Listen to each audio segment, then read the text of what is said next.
What really happened with your host, Mike Rivero. You're listening to the Republic Broadcasting Network, where you'll find out what the Fukushima's going on. And aloha, America. Welcome to our show today. It's Tuesday, December 5th, 2017, getting into the week here, getting into December, getting into the Christmas shoplifting season, whatever else is going on here. We've got a lot to talk about today. The phone lines are open, 800-313-9443. Mike is in our control room, twiddling the dials, keeping us out of trouble, and ready to answer the phone when you call on in. Some program notes so that you know where we're going in the near future. On tomorrow, in hour number 3, we're going to have Dave Gahary and Phil Turney about their book on the USS Liberty called Erasing Liberty. More about the cover-up than about the actual Israeli attack on the ship. And then on December 11th, we're going to have Mark Pendergrast, who's going to be talking about some of his new writings and articles.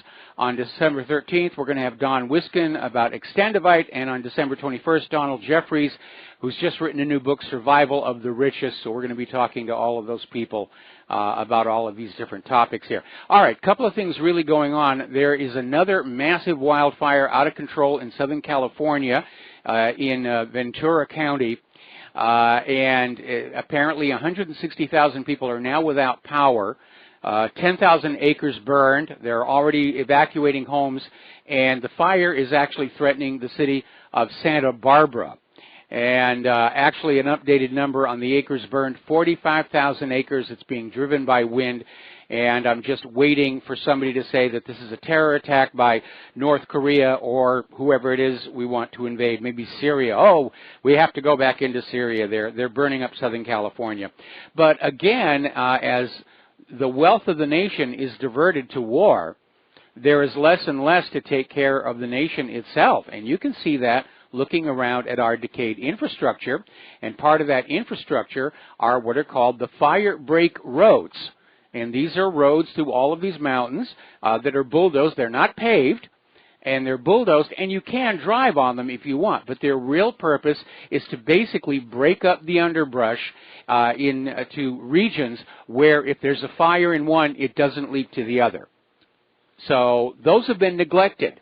Most of them are now grown over, and that's why these fires are getting completely out of control.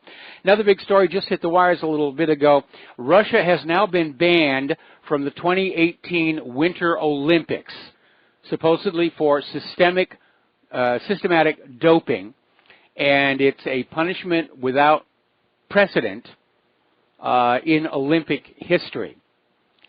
And it's kind of interesting because it's there to basically give Putin and Russia the finger, but the IOC president, Thomas Bach, is saying Russia's athletes will be able to compete in South Korea, providing they can show they were not involved in the massive state-sponsored doping program that supposedly corrupted the Sochi Winter Olympics in 2014.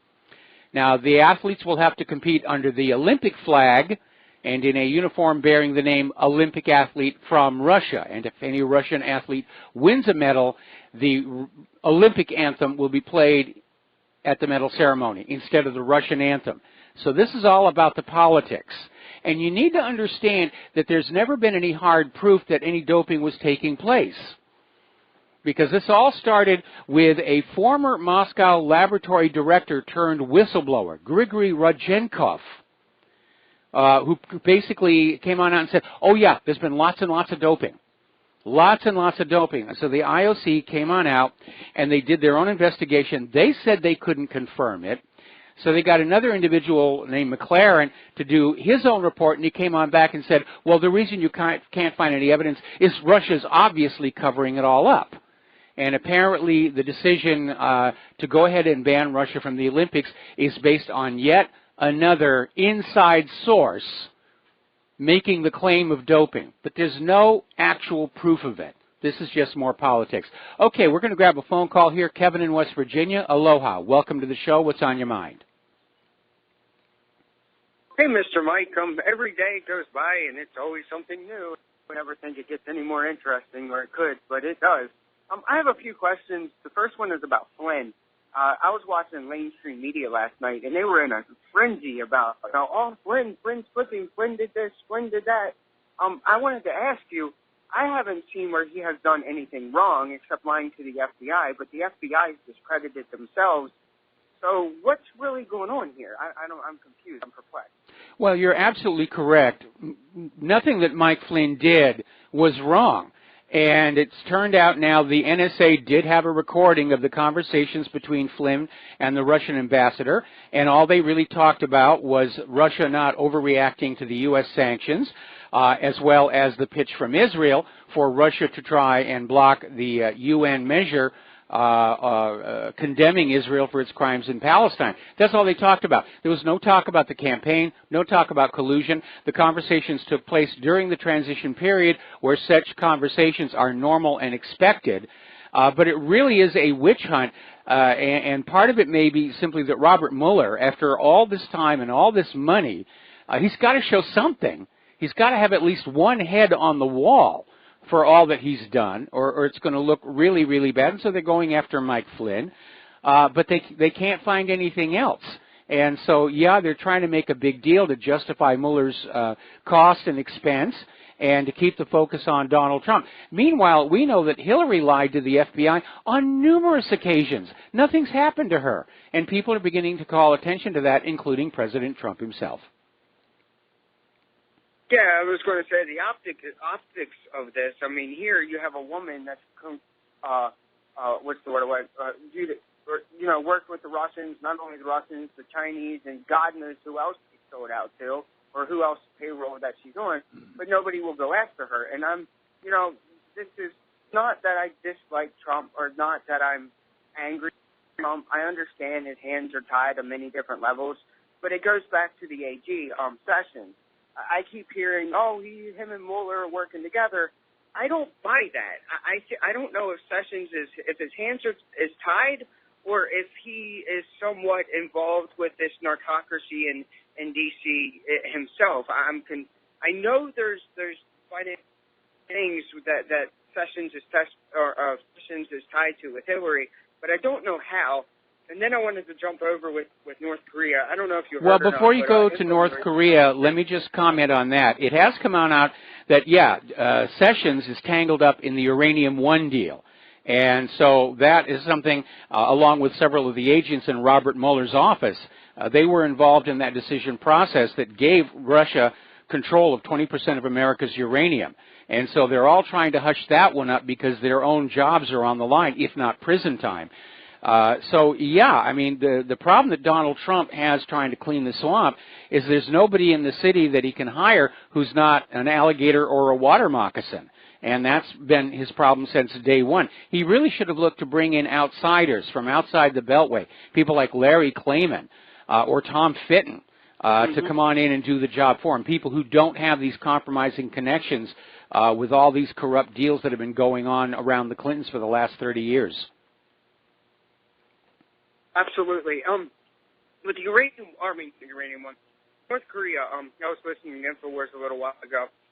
They had Rand Paul's father on, talking about maybe he be some type of special person going over to North Korea, but and using a libertarian / interventionist or non-interventionist partake. I'm just confused. The same thing that you say, I agree with. Why is it when North Korea fires a missile as a provocation that the United States does it or Russia does it? It's just a test. I mean, the same media that told us that Saddam Hussein had yellow cake uranium is the same media that's telling us Kim Jong-un is completely nuts. So I know that's false. I mean, do I think he's a bad guy? Yeah, I do.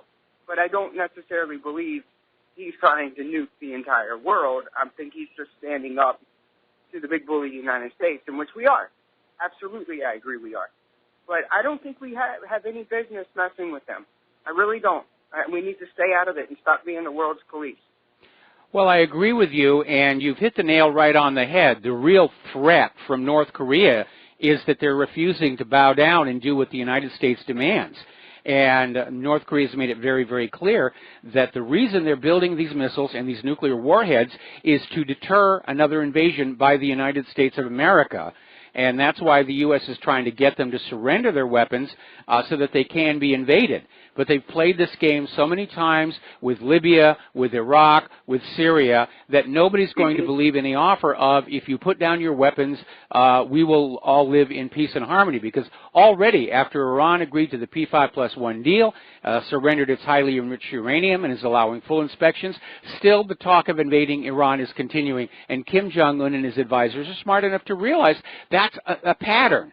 And they have to understand that's a pattern. Yeah, Kim Jong-un's my age. I mean, I'm 33, and I think he's around the same age as me. So to be a leader of a country at that age?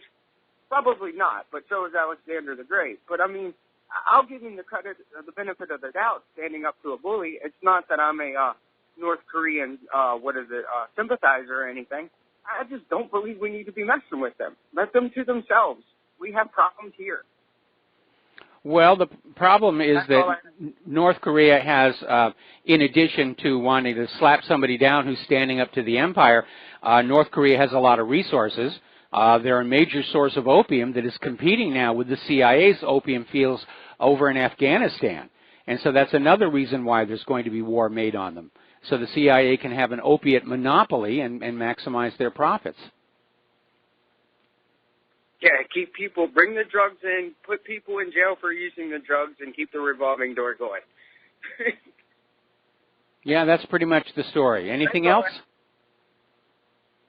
That's all, Mr. Mike. I hope you have a great and wonderful day, and I hope this bizarro world twilight zone that we live in ends sometime soon.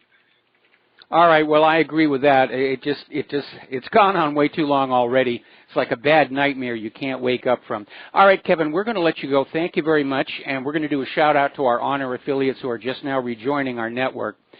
So getting on to Mike Flynn, basically what's going on here is that the FBI tried to set a perjury trap and grab Mike Flynn and bankrupt him, get him into a situation where he'd make some kind of a deal with Robert Mueller to say something that they could go after Donald Trump with. But the reality is that the NSA did, in fact, record Flynn's late December conversations with Russian Ambassador Kislyak, and there was not a single word in them that related to campaign collusion or inappropriate communication.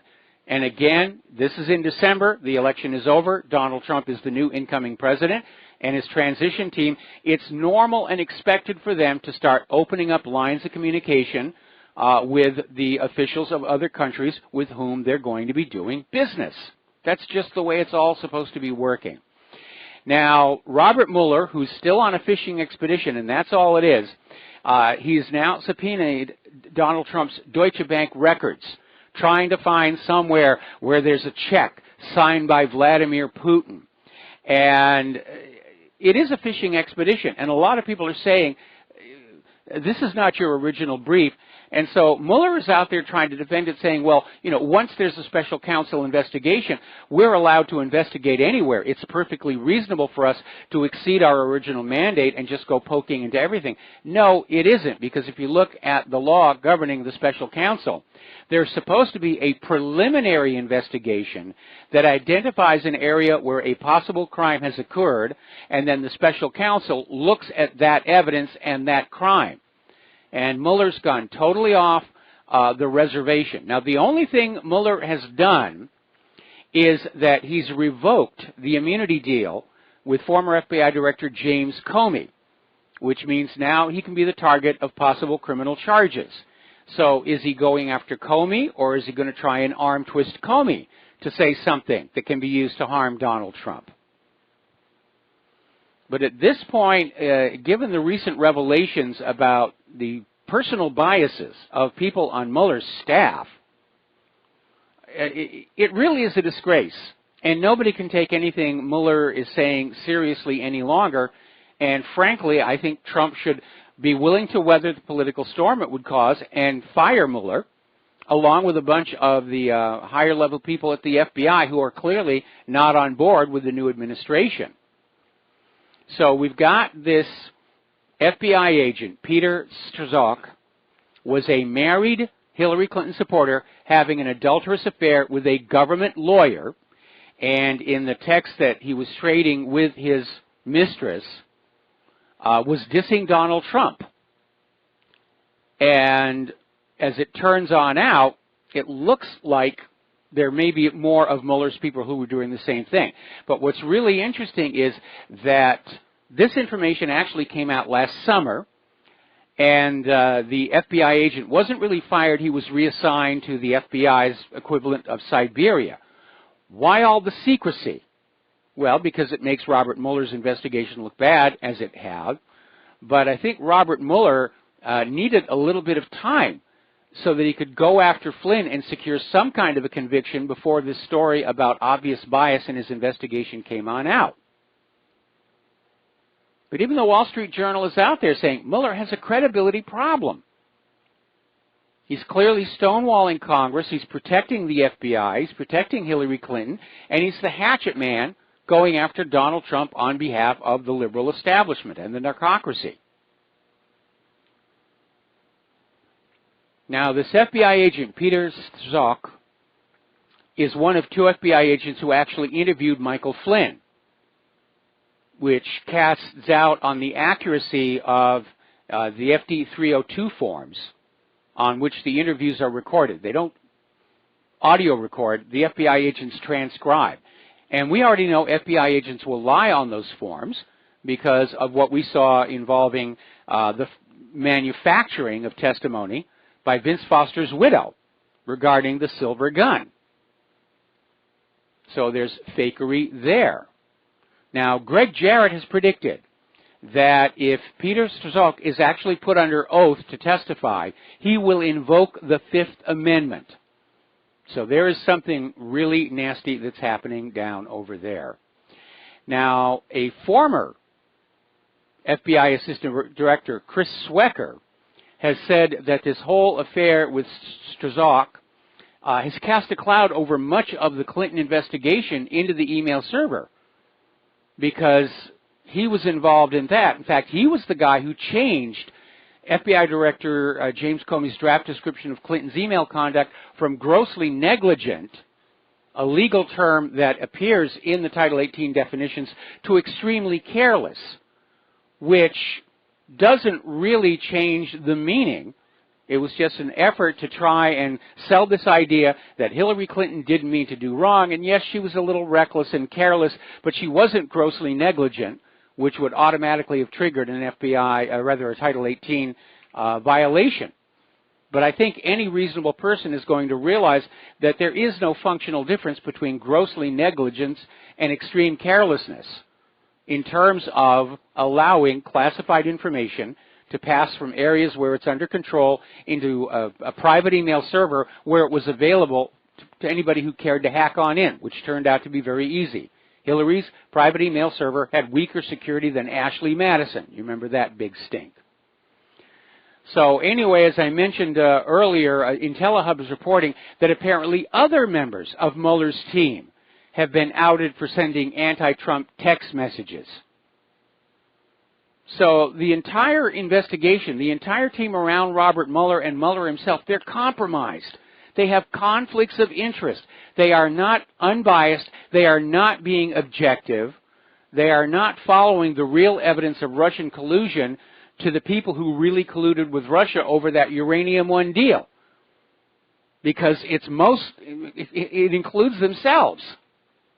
There are people on Mueller's team who do not want to follow the trail of Russian collusion because it means opening themselves up to criminal charges, corruption, loss of job. Talk about the fox guarding the henhouse. This is like asking Jeffrey Dahmer to investigate if there's cannibalism in Milwaukee. You're never going to get an accurate response. Meanwhile, Clint Watts is out there saying that Donald Trump is an enemy of the state in attacking the FBI. So now the FBI is the state? And actually, that's not a new idea. J. Edgar Hoover used to call his office at the FBI the seat of government. We're going to take a break for commercials, and we'll be back with a phone call after these few words. And aloha, America. Welcome back to the show. Grab your pencils and papers, because if you'd like to help out Republic Broadcasting, keep them on the network, the address to send in check, money order, box tops is Republic Broadcasting Network, 2251 Double Creek Drive, number 302. And the city is Round Rock, Texas, 7864. If you want to phone in a donation by debit card or credit card, the number is 800-724-2719, extension 03. And we absolutely do need your help to stay on the air. We are not owned by any corporation, which is why we're able to tell you things the corporations and the politicians don't want you to know. But we need your support.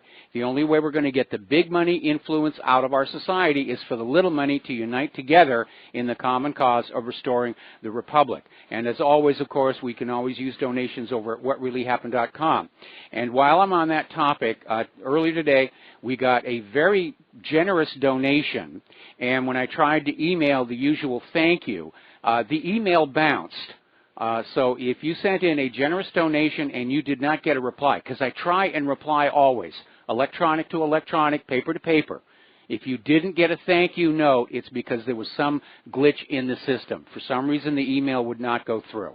But I do thank you for the support, and it really is going to make a difference for us. All right, let's take a phone call here. Charles in Ohio. Aloha. Welcome to the show. What's on your mind? Aloha. I wanted to talk about greenhouse gas. It's a very big problem for the U.S., well, globally, and they attribute that to the global warming. And the two major causes for global warming are, like, number one, power generation. Number two are automotive transportation, the burning of fossil fuels. Okay, well, first of all, you need to understand that the selection of carbon dioxide as the villain has little to do with science and everything to do with politics, because there are far more potent greenhouse gases in the atmosphere. Water vapor is by far the worst one, but nobody's going to pay a cloud tax. And the second one is methane, which is 10 times as potent as carbon dioxide, but that's produced by bovine flatulence, cows, deep crust microbes, which are life forms that are far too intelligent to listen to Al Gore and his nonsense. But this was all about getting people to pay carbon taxes, getting them to submit to a global environmental authority. And the reality is that none of the dire warnings about global warming that were made over the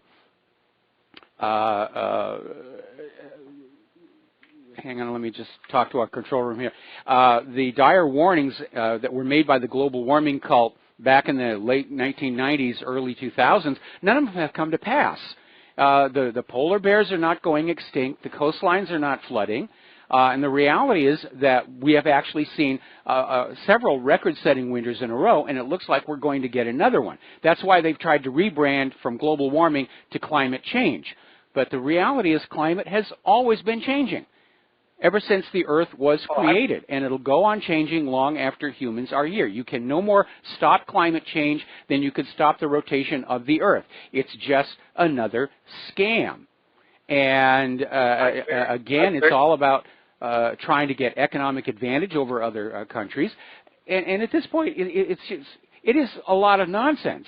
And a lot of those early scientists and climatologists have now come on out and said that, no, they didn't really agree with it. And in many cases, their names were added to these so-called letters calling for an end to human-caused global warming without their knowledge and permission.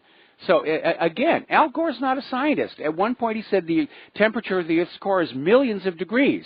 He's only off by about 4 or 5 orders of magnitude. He doesn't really know. Anyway, thank you for the phone call. We're going to be coming up on another point. Hold on. One thing, though. I very much agree with you, but see, there's a simple solution for greenhouse gas emissions from our burning of fossil fuel, and it's the closed fuel system, and the only drawback to it is we get 300 miles to the gallon in our automobiles, and we get fuel-less engines for our submarines, diesel submarines. The U.S. Navy has the patents on it. It's been demonstrated. It was known in the 1930s, and there's clear footprints on this in the patent office that lead from this invention to today. It's proven. Okay, it sounds like you're describing something along the lines of the Stirling cycle engine, and we're almost out of time in this segment anyway. But let me go on back and mention something. As it turns out, carbon dioxide in the atmosphere does not behave like a pane of glass in a greenhouse. In fact, NASA has grudgingly conceded that carbon dioxide in the atmosphere is actually acting as a coolant. So the whole idea that carbon dioxide was a problem, again, it was just politics and propaganda. The EPA declared it a toxic pollutant, which is nonsense, because if you got rid of all the carbon dioxide in the atmosphere, you would start seeing the plant life dying off, and if the plant life dies off, we die off. Carbon dioxide is an essential, necessary component of the cycle of life here on Earth. Now, as far as your closed cycle engine, if you want to email me some information, I'd be willing to take a look. But we've heard all these claims about 300 mile per gallon cars for decades, and they never seem to materialize. And with the supply of oil around the world dwindling, now would be the time for the holders of those patents to move forward with them. Anyway, thank you for the phone call. Charles, we got to let you go. Got to take a break for commercials, and we'll be right back. Aloha America, welcome back to the show here. And I'm getting email from a bunch of people saying that apparently Trump's lawyers have issued a statement saying that, in point of fact, the story about Mueller going after the Deutsche Bank records is false and that no subpoenas have actually been issued at this point. I'm still trying to confirm through more corporate sources. But again, in this day and age, there's just so much fake information out there, and we're just trying to be as careful as we can about getting the real story about what's going on. Now then, getting on back to the FBI. Tucker Carlson is also out there saying the FBI is totally out of control. And I think a lot of people would agree with that, especially if you're my age and you remember COINTELPRO, which was this program the FBI ran back in the 1960s, and it stood for Counterintelligence Program, and it had absolutely nothing to do with detecting crime, punishing criminals, law enforcement. It was all about undermining the American people's exercise of freedom of speech. And they had a lot of different targets, chief of which, of course, was the growing anti-Vietnam War movement. They needed to discredit and destroy them. They wanted to destroy the civil rights movement. They were even going after the early feminists and Native American activist groups. And they were basically acting as a dirty trick squad. A lot of what they did were actually crimes in and of themselves. That's what the FBI is really about. Forget what you've seen in the movies. Forget what you see on TV. The FBI cultivates this image of being the good guys, but they're not. We keep seeing that over and over again. And I'm old enough to remember COINTELPRO. I was actually at Disneyland for the day that the hippies took over Disneyland. And I was invited there by a very close friend who, after it was all over, admitted it was all set up by the FBI. He was one of the FBI undercover informants, and he tried to recruit me, which is the last day I ever spoke to the, well, I can't describe him on the radio, or the radio stations are going to lose their license. But that was a real eye-opener back then. And then, of course, when I crossed swords with the FBI again, during that whole Vince Foster affair. So that's what's going on. Yeah, the FBI has been out of control. They're involved in protecting the rulers. They're there to enforce the will of the rulers. And during Vietnam, they did things like the hippie riot, which discredited the anti-war movement. They were trying to undermine the civil rights movement. They played dirty tricks like the Black Panther coloring book. They tried to get Black Panthers to assassinate each other. That's what the FBI really does. Anyway, now the Kremlin has come on out responding to this idea that Michael Flynn influenced Putin on behalf of Israel, and they're saying it's completely absurd. That yes, Mike Flynn made the pitch, but nobody was really taking him seriously. And they're saying that, Putin makes all the decisions on that level, foreign policy, and Flynn's pitch had nothing to do with it. All right, so let's get back to this Robert Mueller probe.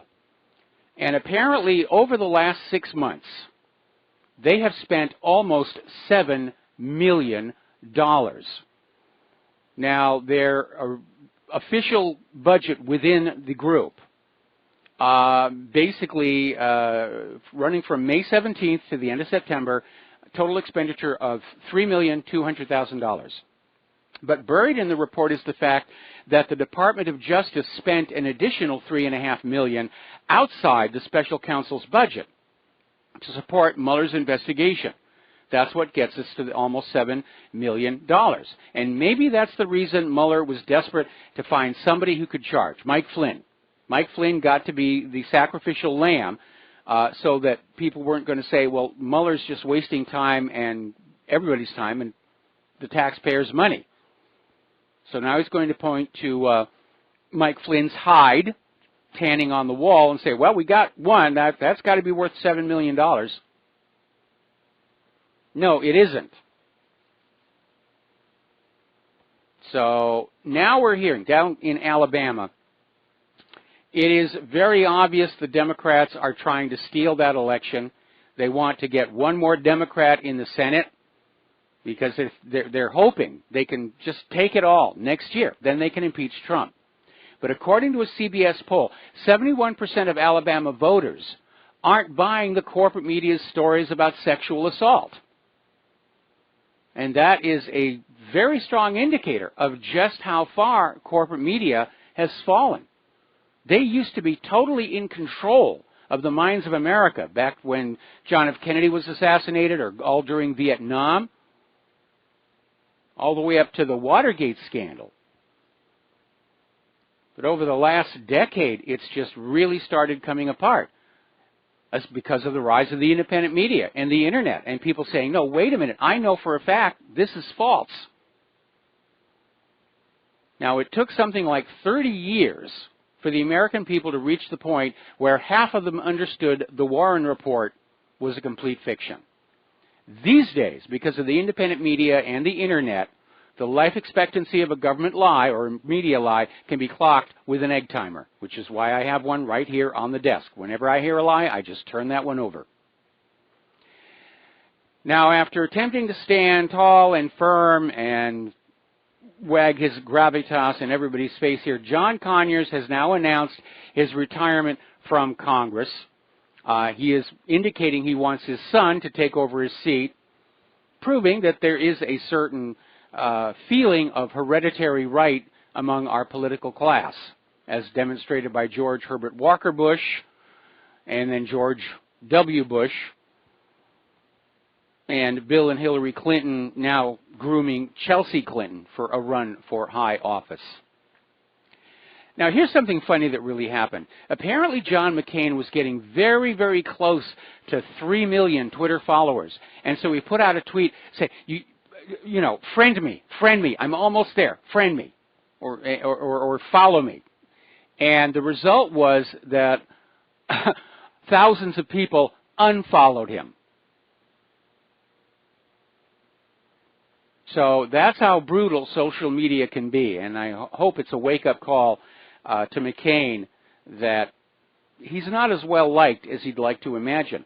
And if I recall correctly, there was an article that came out last year about how many of these politicians' Twitter followers or YouTube followers or Facebook friends are actually faked. There are companies that for a fee will go on in and manufacture these numbers on your social media. And if I recall correctly, McCain's name was on one of those lists here. Now, as if we didn't have enough problems with the out-of-control government intelligence agencies, apparently the Trump administration is looking at proposals developed by Blackwater founder Eric Prince and a retired CIA officer with assistance from no less than Oliver North, who was right in the middle of that Iran-Contra scandal, which included the gun and drug running by the CIA out of Arkansas under then-Governor Bill Clinton. And what the proposal is, they're going to provide a global private spy network that would circumvent official U.S. intelligence agencies, according to several current and former U.S. intelligence officials. And the sources say the plans have been pitched to the White House as a means of countering deep state enemies in the intelligence community, seeking to undermine Donald Trump's presidency. The problem is if you've got Oliver North and this new private firm, You've brought the narcocracy right into the heart of the new private intelligence agencies. That's the big problem. You're trying to clean up the swamp, and you've hired another one of the alligators into a key position. Now, do you remember when ABC ran that bogus story that tried to make it look like Mike Flynn's contact with the Russian ambassador had been during the campaign, and everybody said, this is it, this is it. They're going to get Trump. Trump's going to be brought down. They're going to bring back Obama, or some such nonsense. And it turned out the story was completely bogus, and they put that reporter on a 4-week without pay leave, which for a person of that salary, that's got to sting. Trump is, and the stock market took a major tumble. The Dow plunged like 300 before it came on out that the story was fake news.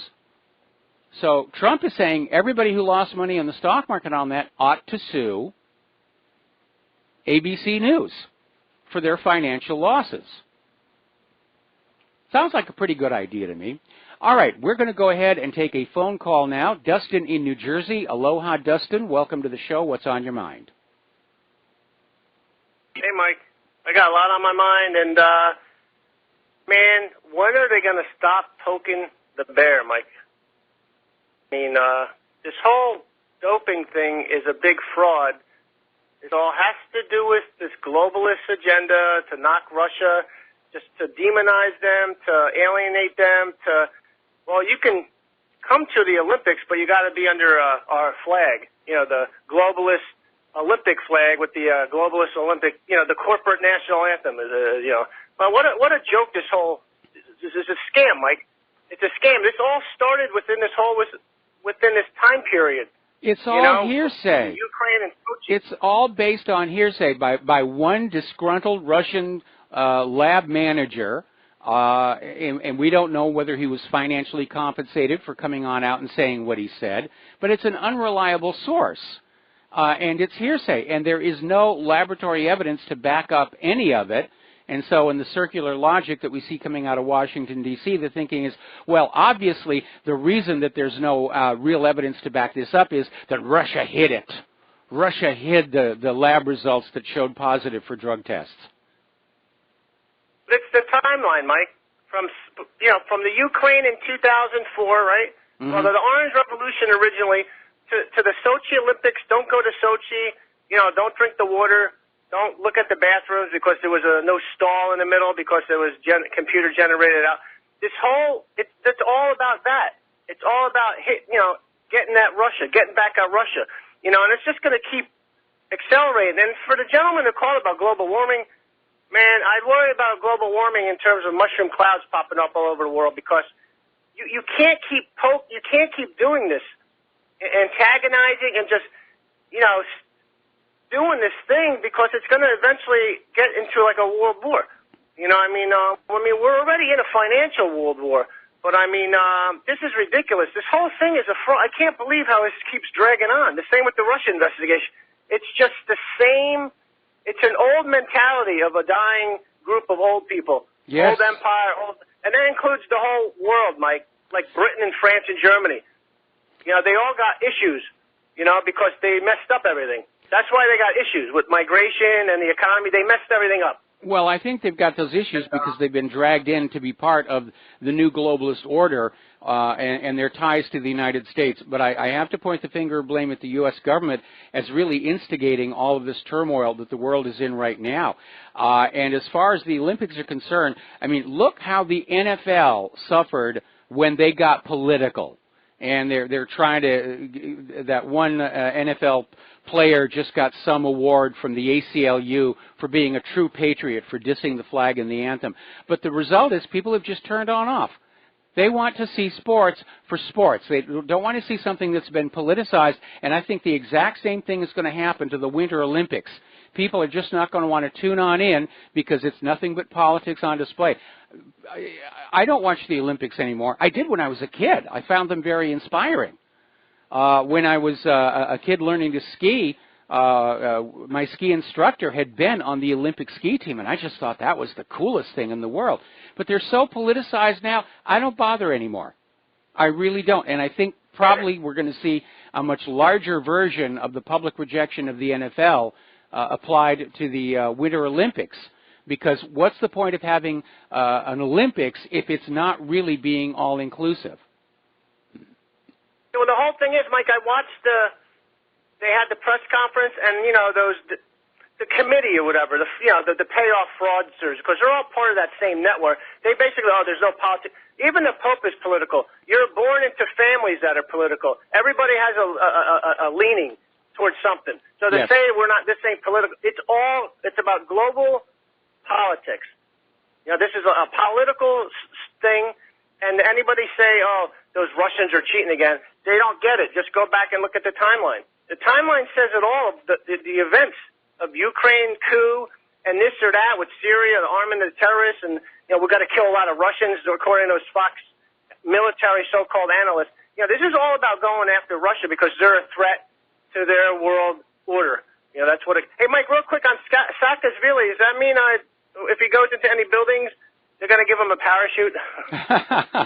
I don't know about that, but he's leading the calls for impeachment of Poroshenko. And so he may find himself departing the top of one of those buildings involuntarily without a parachute. Hey, Mike, I noticed when he had one of these groups of people behind him, you know who it was? I think it was Svoboda Party or the Right Sector. That's the Nazi Party, you know, the family. That's the group that follows the family of the World War II, you know, for Germans that were there on the west part of the Ukraine. But those are his supporters. You know, I mean, and they hate Poroshenko because he's not really following what they want him to do. Yeah, but if you remember, Poroshenko's on his way out eventually too. If you remember Saakashvili's past, he's definitely been a U.S. asset. He was down in Russian Georgia, definitely tangled up with the U.S. government, and maybe the U.S. has decided Poroshenko can't get Ukraine back together, can't get the Eastern republics brought back in, and they've decided a guy who's made his fortune through criminal activity and chocolate really doesn't have the qualifications, and they may be getting ready to replace him, regime change him, throw out the old U.S. puppet, put in a new U.S. puppet. He's a war criminal. Look how many people he killed in South Ossetia. He's a war criminal, and you know what? When the Russians came in there, the Israelis were there, and so were the U.S. Advisors, and they get out of there because the Russians rolled through that place like it was no tomorrow, Mike. Yes, I remember that. All right, thanks a lot, Mike. All right, thanks. We're going to let you go, and the phone lines are open. Now, getting into the war reports around the world, and there are a lot of wars around the world, apparently Israel has struck Syria again. You know that last Friday they flew into Lebanon, stood on the Lebanese side of the border, and lobbed missiles over to what they claim was an Iranian facility near Damascus. And apparently they did it again, and this time 3 of the missiles got through and hit the target. But apparently they sent more missiles because the Syrian air defense system is saying they shot 3 down. So they're just ramping up the number of missiles they're sending on in there. Israel is trying to provoke an open war with Syria, knowing that would give the U.S. an excuse to invade. We'll be back after these words from our sponsors. And aloha, America. Welcome back to our show here.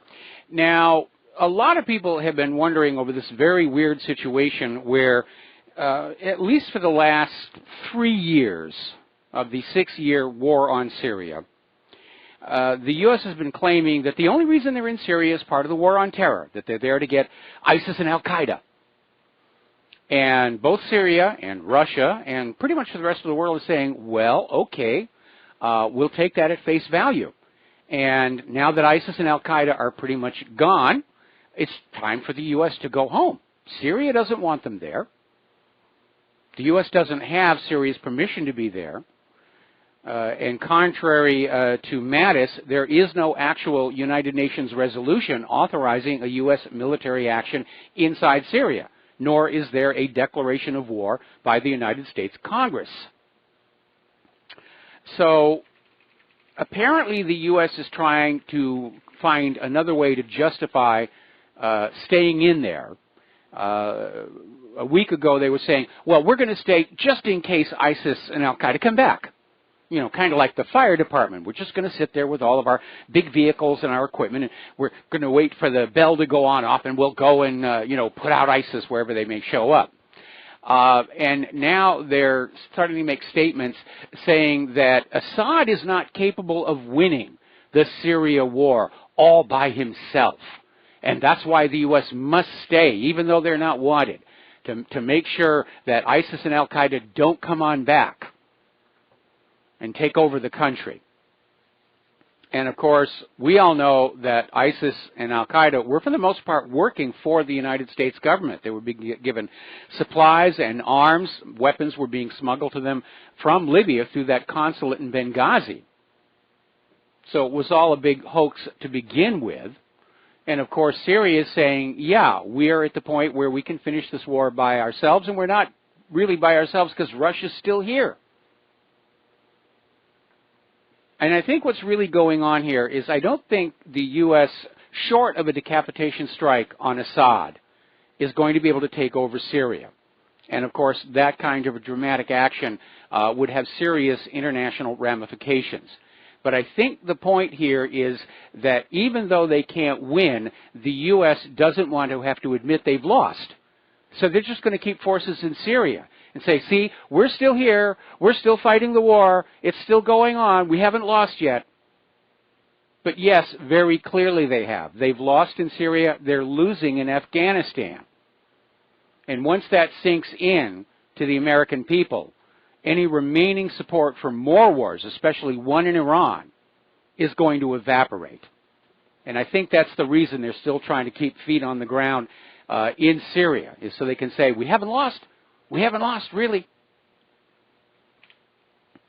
Now, Sigmar Gabriel, he's Germany's top diplomat, has come on out saying that, as far as he can tell, Russia will shape the post-war future of Syria. And that's another indication that the U.S. has lost, because the whole point of going into Syria was for the U.S. to be shaping Syria to its own interests. So right there, according to Sigmar, is another indicator the U.S. has lost this one. It's time to admit it and bring our people home. And again, in the long run, I don't see the United States being able to carry out this military plan. We've had 16 years of war. We're stuck in these quagmires in places like Libya and Syria, through the Saudi proxy, Yemen, Afghanistan. Our military is worn out. The stockpiles are drawn down. We simply can't go up against a military peer. Aloha, America. Welcome back to the show, hour number 2. The phone lines are open, 800-313-9443. Getting on down to Lebanon, Prime Minister Hariri has officially, formally withdrawn his resignation. And so he is going to continue as Prime Minister of Lebanon, and hopefully that will stabilize issues in that country. And again, it's still a big mystery of just why he resigned in the first place, what influence Saudi Arabia had over him, and what they hope to accomplish, possibly demoralizing Lebanon with the absence of Hariri so that Israel could once again attack them as well. Because obviously, as we can see, Israel's attacking Gaza, they're attacking Damascus. They're loaded for bear, and they're out there just ready to start a big, huge mess that they expect the United States will come in and clean up for them. Now, a top Russian general, Colonel General Leonid Ivashov, he's a former top Russian Defense Ministry official, basically wrote a piece in Russia Today, basically saying that the concern in the Russian High Command is that the U.S. and NATO are preparing to start a war with Russia in Europe. And we certainly have seen the very obvious signs of provocations, the massive movement of arms and troops right up to that Russian border, all the while claiming that it's because of Russian aggression. But it does look like the U.S. and NATO really do want to start this war with Russia. And I'm sure the people of Europe don't want to do that. In fact, we had this rather fascinating article that was linked on the main page of whatreallyhappened.com. And the article is headlined, "People have been forbidden from entering this place for 100 years, and the reason is chilling." And it's a YouTube video, and it talks about what are called the red zones all over France. And when you see the map, there is a huge amount of the country that is off limits to the population. Nobody can go in there, because there are still highly toxic chemicals left over from World War I. There are unexploded bombs and grenades from World War I still buried there. They're trying to have a project to clean it all up and get rid of it, but they're saying it's going to be decades to try and get this stuff cleaned up. At the end of World War I, in one of these red zones, there was an entire village that was literally forcibly relocated. They just took all the people and said, "Go on over here, we'll give you the money to build a new village." See, for the people of Europe, World War I and World War II is a real issue. They can see the scars right before their very eyes. For Americans, war is an abstraction. We haven't really had a war on our own soil since the Civil War. And most of those battlefields and monuments and memorials have faded away and are being attacked daily to erase that.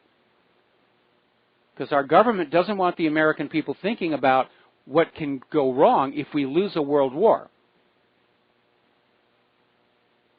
especially a nuclear one.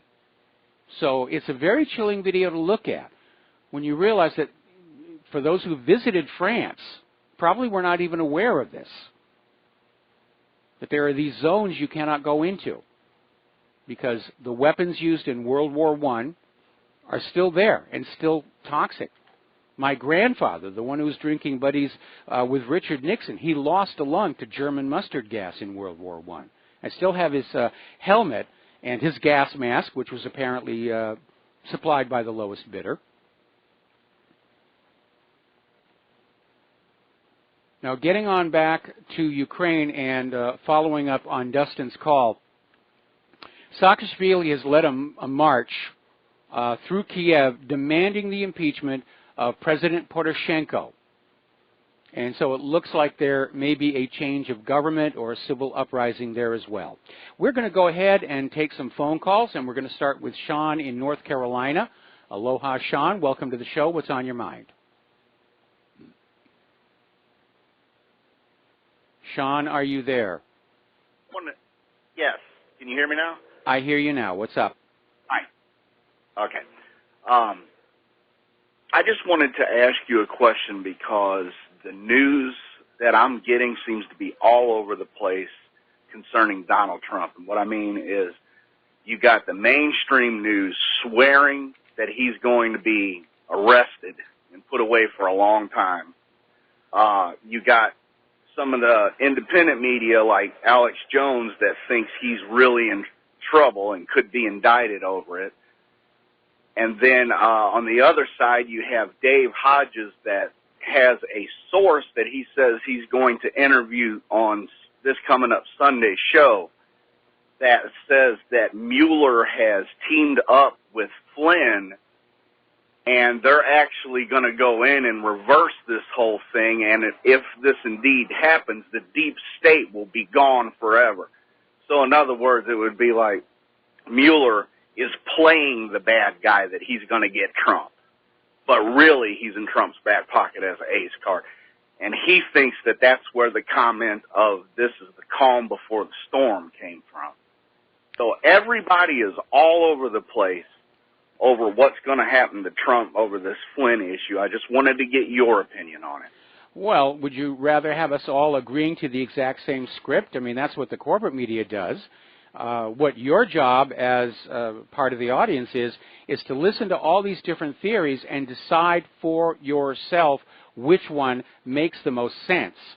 Now, obviously, people in the independent media, they want to get their audience excited about the stories, and there may be a little wishful thinking involved because there are a lot of people out there who are still hoping there's going to be something that will happen where we will get the Donald Trump we elected in terms of going after the deep state, draining the swamp, getting Hillary Clinton and Bill Clinton thrown in prison.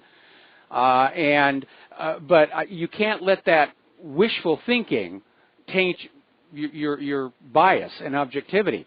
Right now, what I am seeing is Mueller hasn't found anything legally that they can go after Donald Trump. But we're seeing a system right now where if the Democrats can gain control of both houses of Congress, they'll vote to impeach Donald Trump on the flimsiest of excuses. There won't even have to be a law specifically broken for them to go after him. Because what they'll do is they'll simply say, he deserves to be impeached, he's crazy, 25th Amendment. They're still pushing that whole issue. And Donald Trump could, in theory, be removed from office, even though he certainly doesn't deserve to be, based on the available evidence that's been provided so far. But as far, again, as all of the varied points of view, that's actually a healthy thing, because there's a diversity of opinion out there in the independent media. And yes, the burden is on you to figure out for yourself what's really going on. Yeah, it's just, it gets kind of confusing. Usually, the alternative media on big stories, they're pretty uniform because they're actually telling the truth. And you got mainstream lying. Well, okay, let's just say, all right, last question for you. If they were successful in impeaching Donald Trump for something that's clearly just bogus, do you think, not do you suggest, but do you think that that would be enough to start a revolution in this country? I can't really answer that one.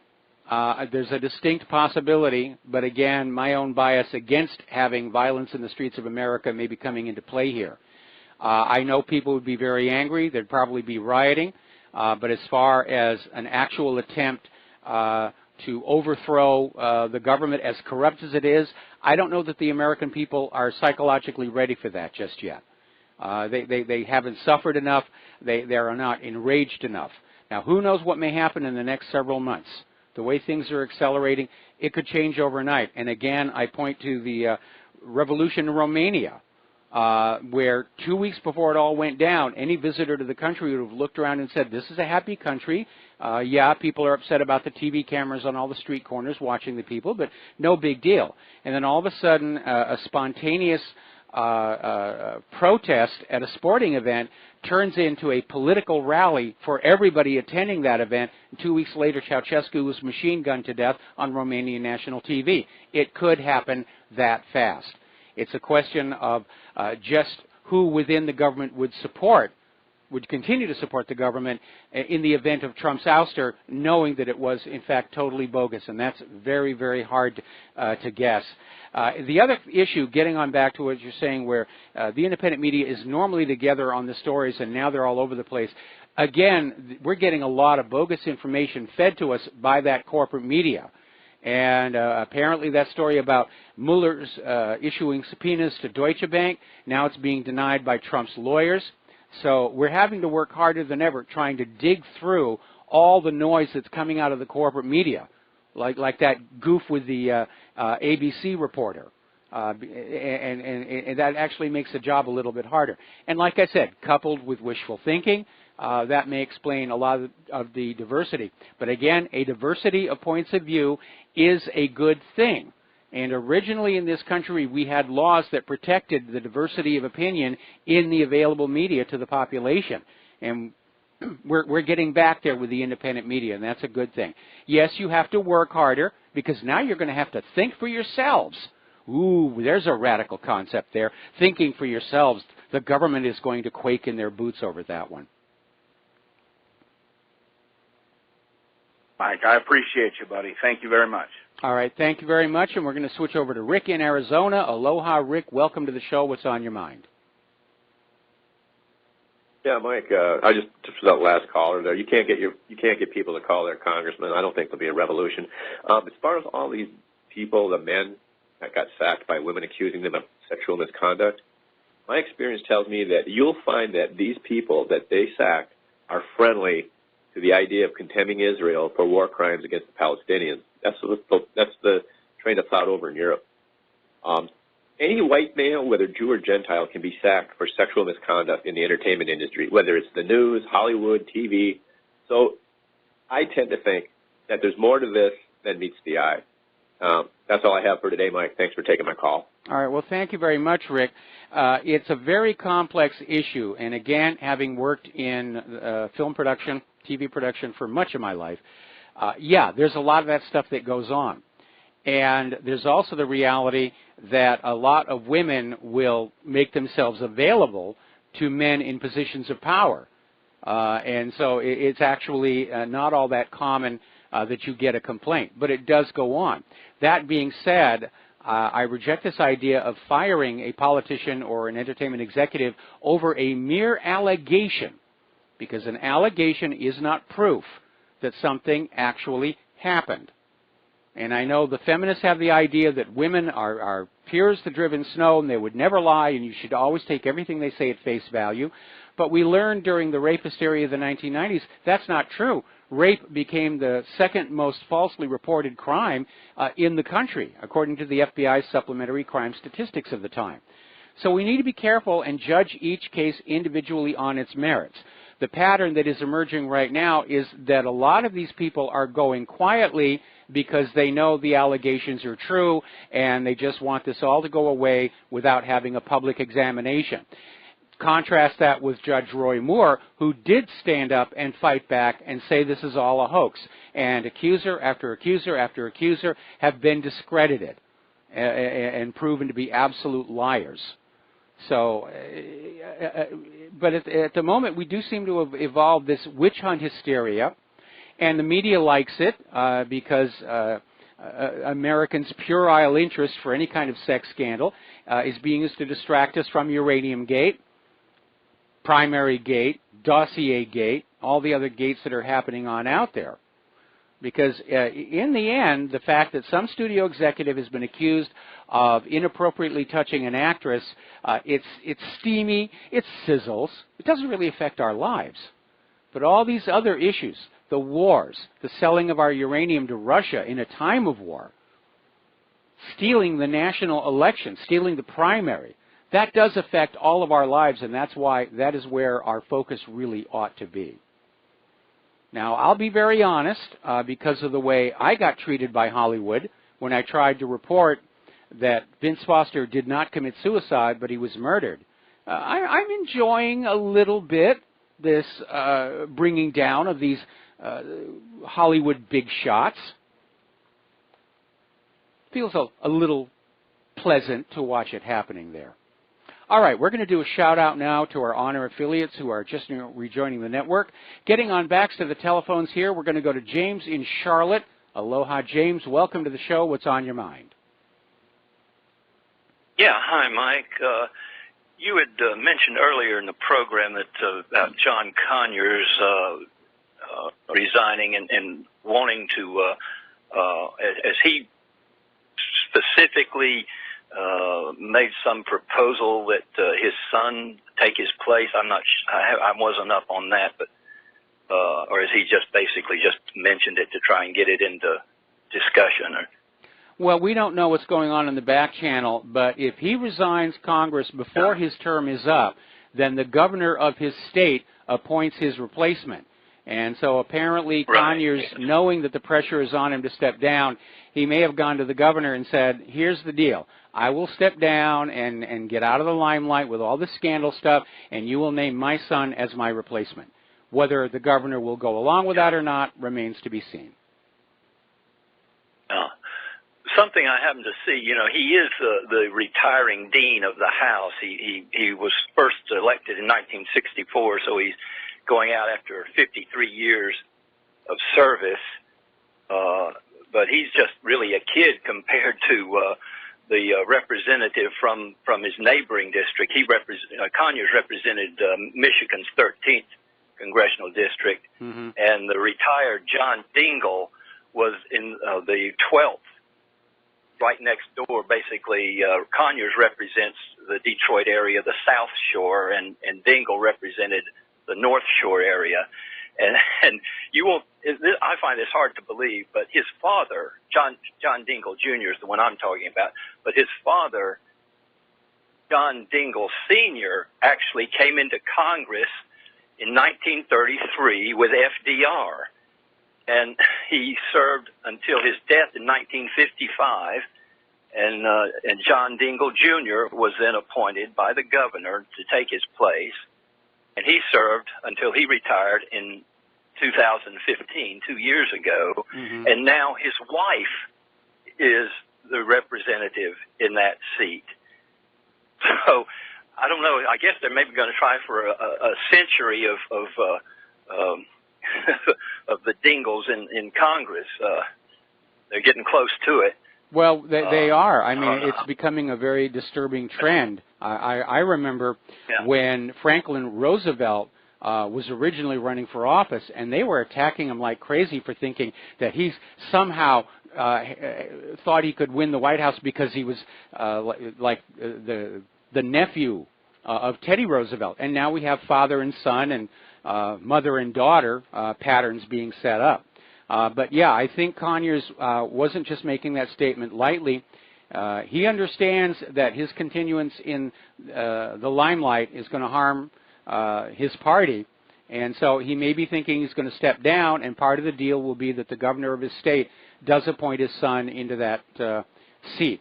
Like I said, whether the governor will do it or not remains to be seen. I can't help but thinking that that those two dynasties are certainly in some part responsible for the wreck that part of the state is in right now. I mean, they've seen Detroit in the space of their service in the Congress go from probably one of the finest urban areas in the United States to one of the worst, if not the worst. Okay. All right, well... But I just thought I'd make a note of that. Well, Neppets never do really well. I mean, obviously, after Herbert Walker Bush got George W. Bush in, and then they tried to run Jeb Bush last year, and he self-destructed right at the beginning. We're going to have to let you go and take a break for commercials, and we'll be right back.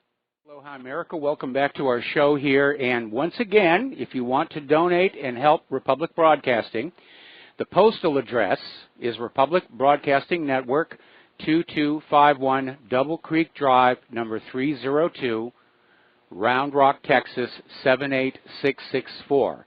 And if you want to call in a donation by credit or debit card, the number is 800-724-2719. Extension 03. And again, I really hate asking for money. When we do it, it is because it's really necessary. We're not getting rich doing this. We're not trying to get you to pay for our Christmas shopping or anniversary shopping. As a matter of fact, today is Claire and my 23rd wedding anniversary. I got her a card, and that was about it. So, again, we really do need your help to stay on the air and keep getting the information out there that people need to have. All right, we're going to go on back to the telephone calls here. We're going to go to Daniel in Canada. Aloha. Welcome to the show. What is on your mind? Aloha, Mike, and congratulations on your anniversary. Thank you. Mine's in 2 days, December 7th, the day that will live in infamy. ABC's Brian Ross. I mean, this guy made the stock market plunge by 350 points. And I don't think this was a goof. I think he was directed to do that.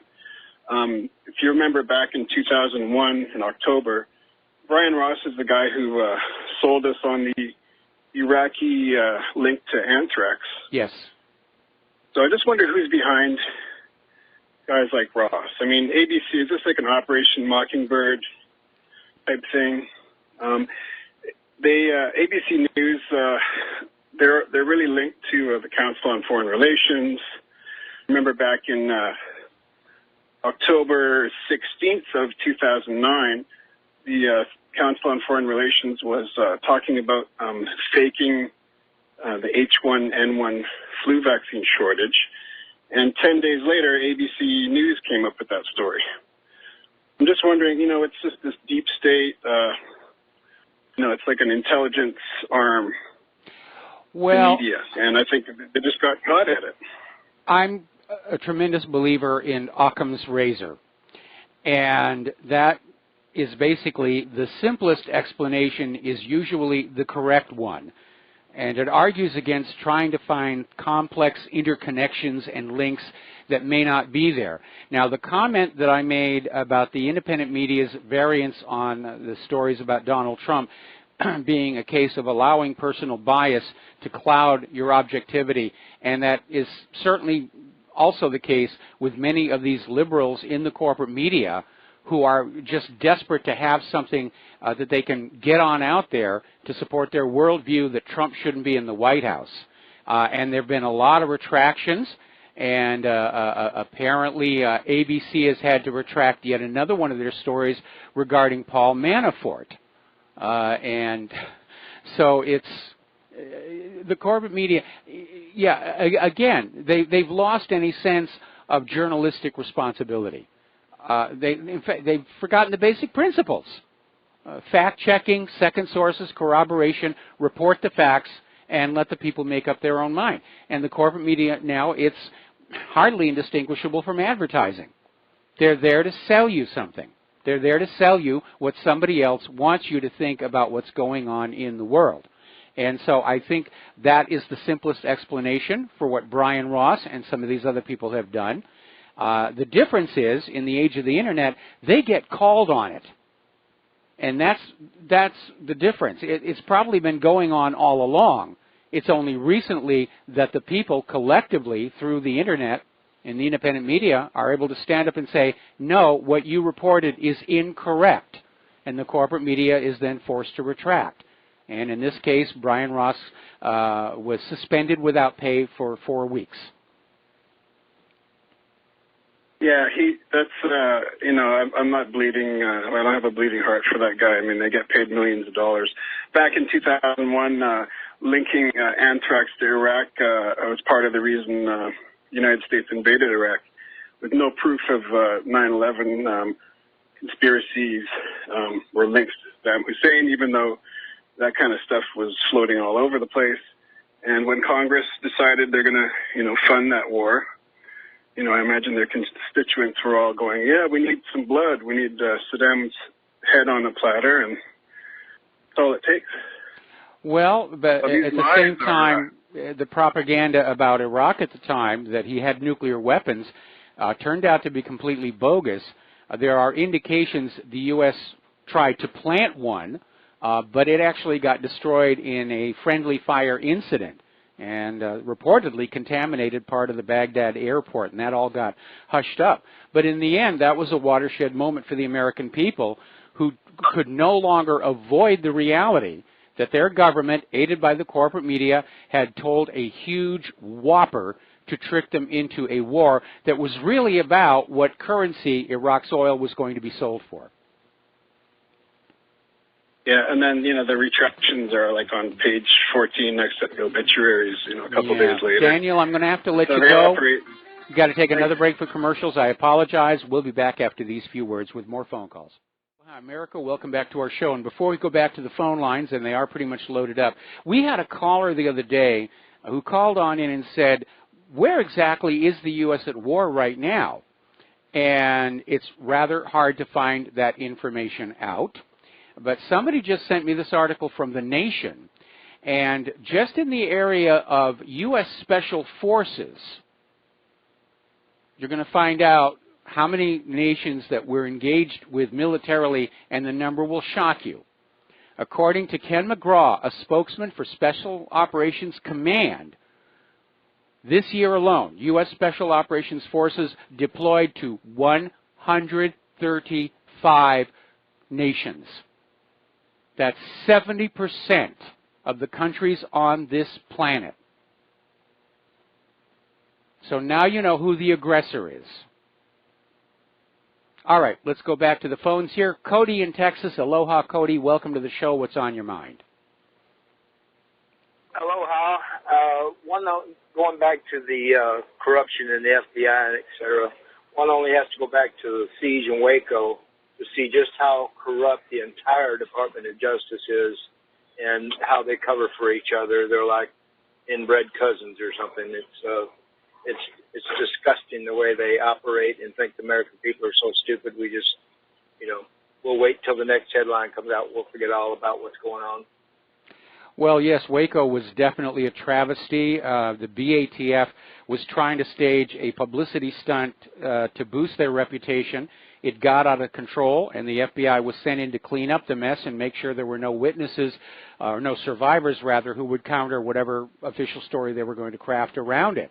And that involved basically gassing this church full of women and children with a poison gas that's illegal to use on enemy troops in time of war, and the propellant that they used to mix the CX gas with and then blow it into the church was itself highly toxic.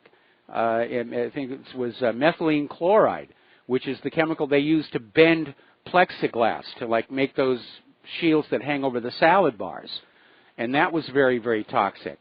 And we know that the gas attack is what killed those people because for the few autopsies that were allowed to go forward, none of the lungs showed signs of smoke inhalation. So they were dead before the fire really got underway. Then you have TWA 800 and the very obvious signs of the FBI trying to cover up this accidental shoot down of this passenger liner by the United States Navy. And even though the official story kept changing, originally from terrorist attack to spark in a fuel tank. And it was a classic illustration of manufacturing fake news and fake lab experiments to sell the official story. But these days, people just aren't buying this stuff naively the way they used to. And that's a healthy thing. I think the Internet is going to really blow this out. There's people that are smart enough to do their own critical thinking. They're doing their own investigating, not relying on the corrupt media. And we're going to get to the bottom of this. It may take several years, but we'll eventually get to the bottom of this and change this government back to what it used to be. Well, I hope it won't take quite that long, but I certainly agree with you. I don't think our present government can be saved. It is irredeemably corrupt. And as far as the Internet, yes, it's become a serious threat to the government and the corporate media because they can no longer lie to the public and be believed. And they've been doing that for so long, that's all they know how to do. They don't know any other way to run a country. And as a result, we're seeing the Internet and the independent media under constant attack. My web server got hit something like 30 times this morning. That's how scared they are of the independent media right now.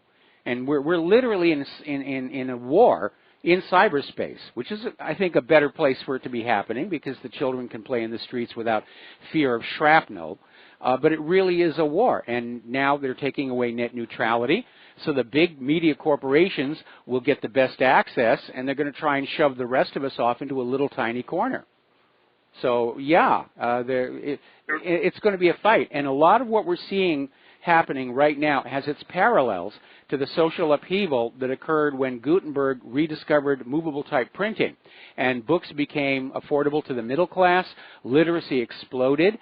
People started writing books that started saying certain things you've been taught about history or the church are inaccurate. And it led to this attempted backlash by the ruling class and the churches to try and shut it all down. But in the long run, printing and books and literacy won on out, and the same thing will happen with the Internet. There are too many industries that are now dependent on the Internet for them to simply shut it down, and censorship never really holds out in the long run. So, yeah, these are very, very difficult, trying times right now, but in the long run, yes, truth will prevail. In fact, you could almost write most of human history as a constant battle between rulers trying to control what their people think and know versus the occasional technological breakthroughs that allow the public to educate themselves more, such as writing, newspapers, later on radio, TV, telephone, and now the Internet. And during each of these social upheavals, the existing order either evolves to adapt to the new environment of a better educated, more skeptical population, or they go extinct. We saw that in Gutenberg's time, and we're probably going to see it happen in the present situation as well. Okay? All right. Well, that was Cody in Texas here, and we're going to switch over to Dave in Missouri. Aloha. Welcome to the show. What's on your mind? Hey, Mike, I just want to say God bless you and howdy. I called you about a month ago. Shared my story of meeting Hillary Clinton when she was on the Walmart board in the late 80s. I recall that. How she absolutely terrified me as a young man when nothing could scare me because I wanted to put the American-made department in the super center, but the die had been cast to sell out our industrial base for the profits. You know, Walmart was making 20 to 30% of American-made merchandise, which was built to last, and then all that cheap import garbage that they were able to then bring in the back door, ultimately through communist China, to finance global communism that's a threat to everybody today. They were making triple-digit profits off of it. So it's pretty easy to understand. But I don't really want to get into that, Mike. I want to share something with you. We're on the road right now. You know, we're truck drivers. I travel with my wife. We're driving through Indiana on the way to Ohio. And I don't often get to catch your show live just by the nature of my schedule. But I did get to catch you Friday, and for the first time, heard wonderful Lady Claire. Now, she impressed me so much, and my wife just instantly fell in love with her. And maybe you've shared this story before. Maybe it's too private, but I would love to hear how you picked up such a fine thing. You know, I just love to hear a little about the personal story. I want to go on to one more thing. I hate to say happy day of infamy. I do want to recognize the lives lost today in 1941 for the Zionist agenda that propelled us into a war we never should have been a part of and slaughtered untold millions. You know, and I wonder what you think about this. You know, there's a lot of speculation now that Hitler probably survived. I'm kind of believing that. I believe he was probably a Zionist tool as well to propagate the agenda to ultimately have a greater Israel. Now, I'm going to go on to another thing. How can Israel and the Zionists really believe that they can absolutely turn the whole world into their slaves, murder at will for infinity, and never escape? How can they really believe? Why hasn't history taught them something? And I want to ask one follow thing. I've seen the Clintons escape forever like you have. These sealed indictments, in your estimation, this is my thinking, maybe this is reverse blackmail. I don't see anything coming from it. If you were going to indict somebody, you would do it in the open. A sealed indictment, and you've made this point, some have existed since Nixon eras and have never been prosecuted. So is this just Trump trying to blackmail the blackmailers? Or do you think, or can you envision something coming from all of this where we can actually see justice instead of just us? And I'll hang up and listen to you. I love you. Well, before you hang up, how are you listening to my show if you're out there in your truck? I am listening to you through Ron Gibson. He posted on YouTube, and I got your live show running through YouTube on my phone and I'm on my headset. So I'm completely legal. I can't be on the phone per se, but I can use wireless communication. So I'm completely legal, but I'm able to listen to you while I'm driving down the road running through Indiana, which, by the way, it's been a beautiful day today. A little chilly, but still a beautiful day. All right. Well, drive safely, and thank you for the call, and I hope I can remember all the points that you raised here. But as far as the reports of sealed indictments, I think there's an attempt to try and trick people into heightened expectations that finally something will be done about the narcocracy and the Clintons. Then the hopes are dashed. Then they come on back and say, well, now this may be happening. And the idea is to basically burn us out, to get our hopes up time after time after time, and again, have them dashed over and over until finally we just quit thinking about it at all. And I think that's a lot of what all this sealed indictment nonsense is there are two camps out there. One is saying the sealed indictments are against Hillary Clinton and all of her people. The other one is saying it's the pedophile network. There are even people saying that it's actually both because of all the overlap there, especially through Podesta. So that is what I think is going on with that. By the way, Pearl Harbor Day is actually Thursday, and there will, of course, be commemorations here on Oahu, and basically I can look out my little office window down there, not only at the Missouri, but at the Arizona Memorial as well. And I remember when Claire and I first moved here, one of the first things we did was visit the Arizona. And even knowing that the official story is false, it is still a very stirring thing to actually stand where it all happened. As far as Adolf Hitler surviving World War II, a lot of people have said that, yes, that actually did happen, that he had a look-alike, which a lot of leaders do. I mean, Hillary had a look-alike. Remember after she passed out at the 9/11 commemoration? And all of a sudden, her look-alike was out there saying, yes, I'm Hillary, I'm fine, and everything. So it's a very common thing for rulers to do. The story is that it was Adolf Hitler's double who was actually killed and burned to fake Hitler's death, and he did get out there and he went to South America, and I've got a very convincing picture of a much older Adolf Hitler that was supposedly taken down in South America. We'll never know until somebody decides to come forward with a little bit more hard evidence on that. And finally, as far as Claire and I, how we met, no big deal there. We literally bumped into each other at a Jack in the Box restaurant in North Hollywood. And I was standing behind her in line, and she was wearing a T-shirt that said, Modulating Menace. I love deceptive cadences, which is music humor. And I was wearing a Magic Castle T-shirt.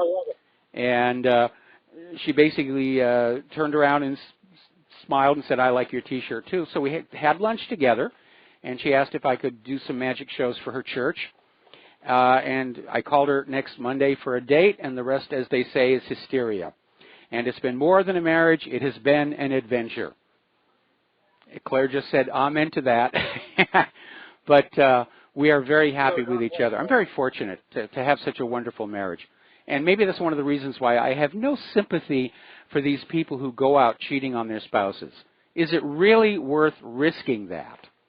So, anyway, let's see. I've wandered down memory lane enough. Let's go to Dave in Panama City Beach. Aloha, Dave. Welcome to the show. What's on your mind?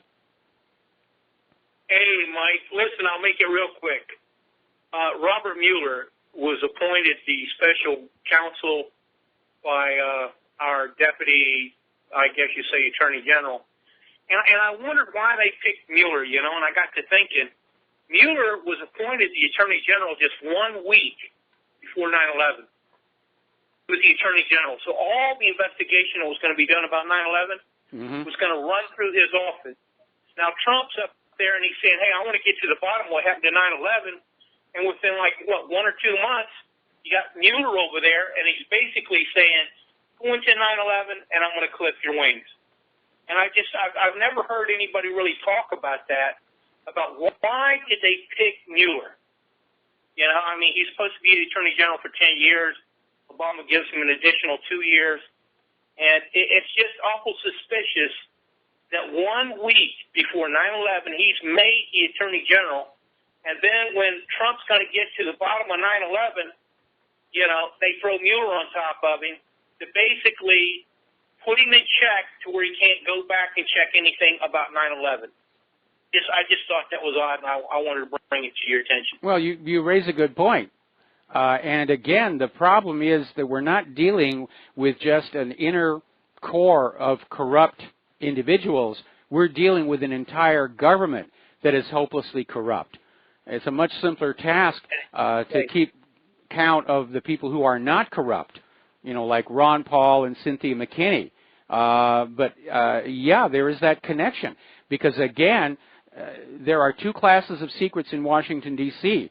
There are the little tiny secrets and scandals that are brought out to fight political battles, like all these sexual assault charges. Then there are the great secrets, ones that are so horrible they would bring down the government. the truth behind the Kennedy assassination, the truth behind 9/11, the truth behind Hillary's email server. Those are secrets everybody is going to work to protect because it means everybody would lose their job if the truth ever came out to the American people. Right, right.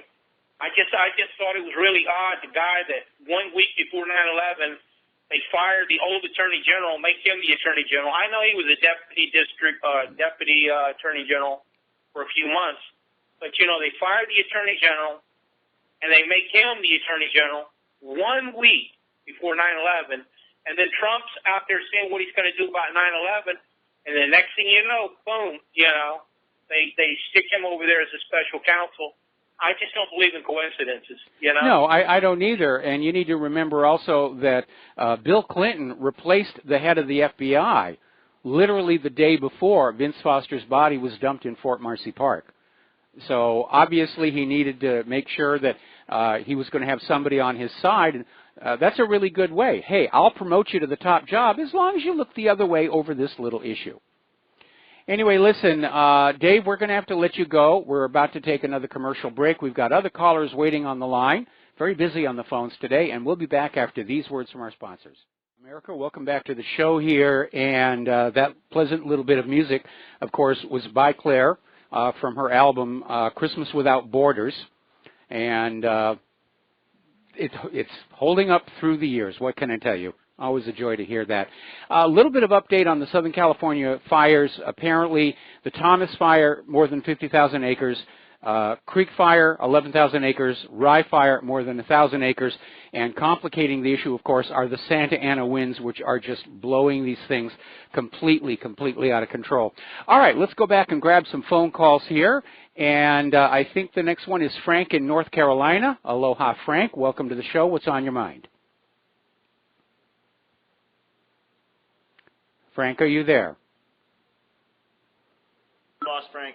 We lost Frank? Okay, then let's go over to Gil in Arizona. Aloha, Gil. Welcome to the show. What's on your mind? Hi, Mike. I'm hoping that you can give me a little sympathy since I've got you beat by about 15 years. You have my deepest sympathies. I mean, I almost feel like since I had my 65th birthday, it's like everything is falling apart. And I was telling Claire the other day that when I said I wanted to grow old together with you, this wasn't it. Yeah, it's nothing I planned on either, but it's inevitable. And anyway, I hear your appeals for help, and I'm an old guy, obviously, on Social Security, and I try to support groups you know, with like thinking that we are, especially you. So I'll be sending a small Social Security part of my check anyway. But I'm a little worried about something, and I'd like your comment on it. I also support other groups, for instance, American Free Press and some of the Holocaust revisionist groups. And, you know, there's a way that they're putting us out of business. They're banning credit card payments from American Free Press, for instance. And I'm kind of worried that this is going to happen all over to people like yourself and so forth. So anyway, just like your comments on that, and I'll hang up and listen. Okay, well, as far as whatreallyhappened.com is concerned, we don't accept credit cards anyway. Donations are either postal or through PayPal, and if PayPal decides to block credit cards, well, again, it's not the first time we're going to be interfered with. They're trying to cut off the money, trying to cut off the server. As I said before, there really is a war going on right now in cyberspace, but better there than in the streets of our country. All right, so it looks like the phone lines are open. We're going to get back to the news here. Niger supposedly has given the U.S. Defense Department permission to fly armed drones out of the Nigerian capital to basically expand the American military's footprint in Africa, and the Pentagon says the flights will start within days. So we've gone from not even knowing we were in Niger to the ambush that killed some Americans, and now we're dropping bombs on Niger. Anyway, China has deployed jets to the South China Sea, again reasserting the fact that those islands do belong to China. And again, China has a legal claim on them due to the Cairo Convention at the end of World War II, which the U.S. signed. And that Cairo Convention basically took all the lands Japan had conquered during World War II and returned them to their original owners, in this case, China. So China has a valid claim on that. All right, we're going to take a break for station identification. We'll be right back with hour number 3 of our program. Aloha, America. Welcome back to our show here, hour number 3. The phone lines are open, 800-313-9443. And as you know, the United States and South Korea Air Forces have kicked off a major aerial drill on the Korean Peninsula, the largest ever. The official story is we do this all the time, but they're clearly training for penetration strikes into North Korea, targeting their missile facilities and their nuclear weapons development areas. So it's a big saber rattle. North Korea is very nervous. Interestingly enough, China's People's Liberation Army Air Force has started their own wargaming in the region, which is seen by some as sending a message to South Korea and the United States to back off. Because, again, it's the United States that's creating this mess, going into all these countries, trying to disarm them of their weapons of deterrence, and then invading anyway. They've done it to Syria, to Iraq, to Libya. Looks like they're about ready to do it to Iran, and now next on the list is North Korea.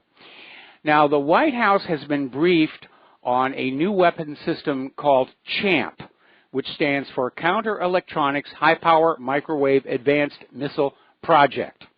Oh, they love their acronyms over there at the Pentagon. And basically, this is an extremely powerful microwave transmitter housed inside an air-launched cruise missile dropped from a B-52 bomber. And it's basically being claimed that this could disable North Korean missiles before they are even launched by simply frying the onboard electronics. Well, that all depends on exactly what the missiles are clad with, because as you know, the thin metal on your microwave ovens is what keeps those microwaves from getting on out into the kitchen and cooking you along with the macaroni. But apparently, in an interview with NBC News, Mary Lou Robinson, who's chief of high-power electromagnetics at Albuquerque's Air Force Research Laboratory, says the weapon is designed to disrupt electronic components, such as those used in ground control systems and in missiles themselves. Sort of a small-scale EMP effect, more directed, more localized here. It also sounds like something that could be used to down an aircraft and make it look like pilot error, like, oh, Paul Wellstone maybe. Now, they've had an earthquake in North Korea, and it is a genuine earthquake. Seismologists are saying it wasn't a nuclear test, but it occurred less than 2 miles from North Korea's nuclear test site. And the concern is that this is an indication that all the nuclear tests in that mountain have caused the local geology to be damaged and fractured. And it's another reason why North Korea would probably be well advised to start looking at a new test location. Now, they don't have as much land as the United States does. You ought to go out on Google Earth sometime over to Nevada and look at that huge chunk of ground where they were testing all the nuclear weapons, both above ground and below ground tests. It just goes on for miles and miles of craters. Now, despite the machinations of AIPAC and Israel, the United Nations voted in the General Assembly 151 to 6 against Israel, declaring it an occupying power with no rights to Jerusalem. Now, this is the General Assembly, and the General Assembly resolutions tend to be symbolic unless they are passed on to the Security Council. But they passed 6 resolutions on Thursday affirming Palestinian rights and condemning Israeli violations of international law. One resolution declared that any actions by Israel, the occupying power, to impose its laws, jurisdiction, and administration on the holy city of Jerusalem were illegal and therefore null and void. and the resolution was adopted by an overwhelming majority. The nations that voted against it were Canada, the Federated States of Micronesia, Israel, the Marshall Islands, Nauru, and of course the United States. 9 countries abstained from the vote completely. Israel right now holds the world's record for defiance of most United Nations resolutions. And of course, that's why they work so hard to have the United States up there in the Security Council to exercise their veto to protect Israel from the consequences of its actions. The idea of Israel is we can do what we want, you're not allowed to talk about it, complain about it, or punish us for it. And one of the issues raised by our truck driver who called into the show that I failed to address at the time was, how does Israel think they can just go on behaving like this? It's actually a part of their religion. And not so much the Torah, which is the Christian Old Testament, but in the Talmud, which is far more, shall we say, aggressive. And they're absolutely convinced that when all of the world's wealth is under their control, that is when the real Messiah is going to show up. And it's very frightening to think in this nuclear age, when we have computers and space flight and all this other technology, that geopolitical decisions are still being made based on the writings of Bronze Age shepherds. All right, we're going to do a shout-out to our on-air affiliates who are just now rejoining our network. But this issue over Jerusalem, this is definitely a hot potato. And Trump was supposed to make an announcement about moving the embassy yesterday. He did not do so. Kushner came on out and said he's still looking at the facts. But countries around the world are saying this is not a good idea. Erdogan is warning Trump. Jerusalem is the Muslims' red line, and could even prompt the cutting of Turkey's diplomatic relations with Israel. There have been warnings from, obviously, the Palestinians, other Muslim countries, the Arab League as a whole. If Trump moves that embassy, it could result in almost all of the Arab nations, except Saudi Arabia, forming an alliance with Palestine. And that's going to be a big headache for Israel and Saudi Arabia. Now, here's a bizarre story.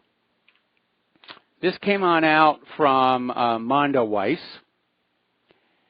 And apparently the story is that an American Jewish visitor to Israel revealed that he had to sign a loyalty oath to Israel just to get a tourist visa.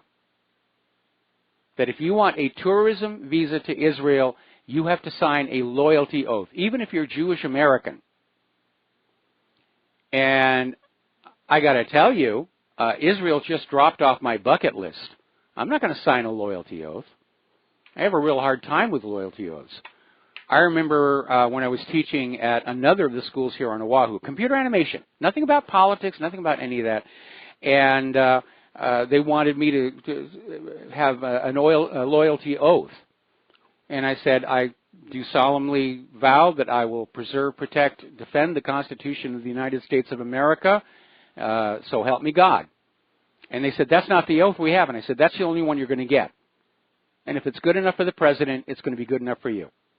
And they accepted that. They accepted that. And I taught for one semester over there at that other school. It's a lot of fun. Wonderful kids. Very talented. Very brilliant. All right, we're going to take a phone call. We're going to go to Eric in Tennessee. Aloha. Welcome to the show. What's on your mind? Aloha, Michael. How are you tonight? Oh, hanging in there. Okay, good. I want to talk about all wars are bankers' wars. Okay. And we have a way to beat the bankers now through the cryptos. Bitcoin, Ethereum, the various other coins, Litecoin out there. These are all privately traded coins. So you come to me, you want to buy a house, and you're going to give me 50,000 or whatever, 500 Bitcoin or whatever the amount of the value of the house is.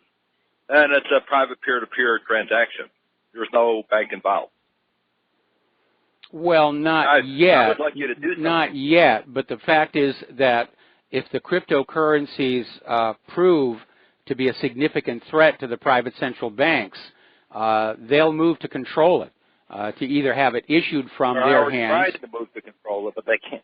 They can't control it because it's all private. It's from me to you or you to me, or person to person anywhere in the world. Well, let's look at the evolution. That's the beauty of the Bitcoin. Let's look at the evolution of our currency. When I was a kid, long time ago, you would look at the front of a Federal Reserve note and say, this note is legal tender for all debts public and private and can be taken to a bank and traded for lawful money, which meant the silver coinage, which was the money. Well, following the removal of silver from our coinage, following the assassination of John F. Kennedy, that message on the Federal Reserve note changed. And it simply said, this note is lawful tender or legal tender for all debts public and private. It would be very easy for them to add a new word to it saying, this note is the only legal tender for the settling of all debts public and private. And with the iron-fisted control, they are already trying to define. Yeah, well, all they need to do is get Congress to pass a law saying that alternative currency systems are all going to be considered counterfeiting. Remember the Liberty dollars when they came on out, following their issuance of the Ron Paul dollar, they got shut down under the claim that use of the word dollar constituted counterfeiting, even though there was absolutely no similarity between the Liberty dollars and the U.S. coinage. But that was the excuse that they used. But dollar is not a U.S. trademarked, copywritten term. Other countries and currencies use it. Okay. So the reality is... Remember you used to talk about the electro? Yeah, I'm sorry? You used to talk about the electro. Yeah, I did. Which was a currency exchange. I did. Well, that's what Bitcoin is. So, well, the whole point of the electro was to return the currency to a commodity base using a commodity which will increase in supply as the population grows, which is what prevents manipulation and hoarding. Bitcoin is done, except they put a limit on it, on how much the supply will ever be. So the value will continue to increase. And my challenge to you is just open up go to blockchain.org, open up a blockchain wallet, and it posts your QR code online so I could donate to you with Bitcoin. Well, I tried that one time before. Others. I think they were charging for that, and I just didn't have the room. No, it's free. It's a totally free wallet.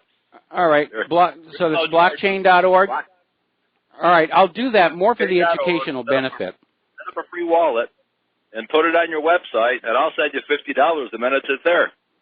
All right. Well, thank you. I accept your generosity, and I'll get that set up. Yeah, talk John Stadtmiller into doing the same thing, and then I can donate to Republic too, because I got a little bit of Bitcoin laying around that I can donate. Okay. Then I'll have. You get it. I do need to know more about it. I concede I don't know enough about it. My point of view on it is... Okay, Eric, I need to talk a little bit here. My concern about Bitcoin is twofold. One, if it does become a significant threat to the Federal Reserve, they will find some way to either stamp it out or take complete control of it. China's already, their central bank is already on the warpath against Bitcoin. The second concern I have is not being tied to a commodity base. It is subject to manipulation, and frankly, I'm very concerned about the wild fluctuations that we're seeing in it right now. I'm frankly getting a strong sense of tulip here.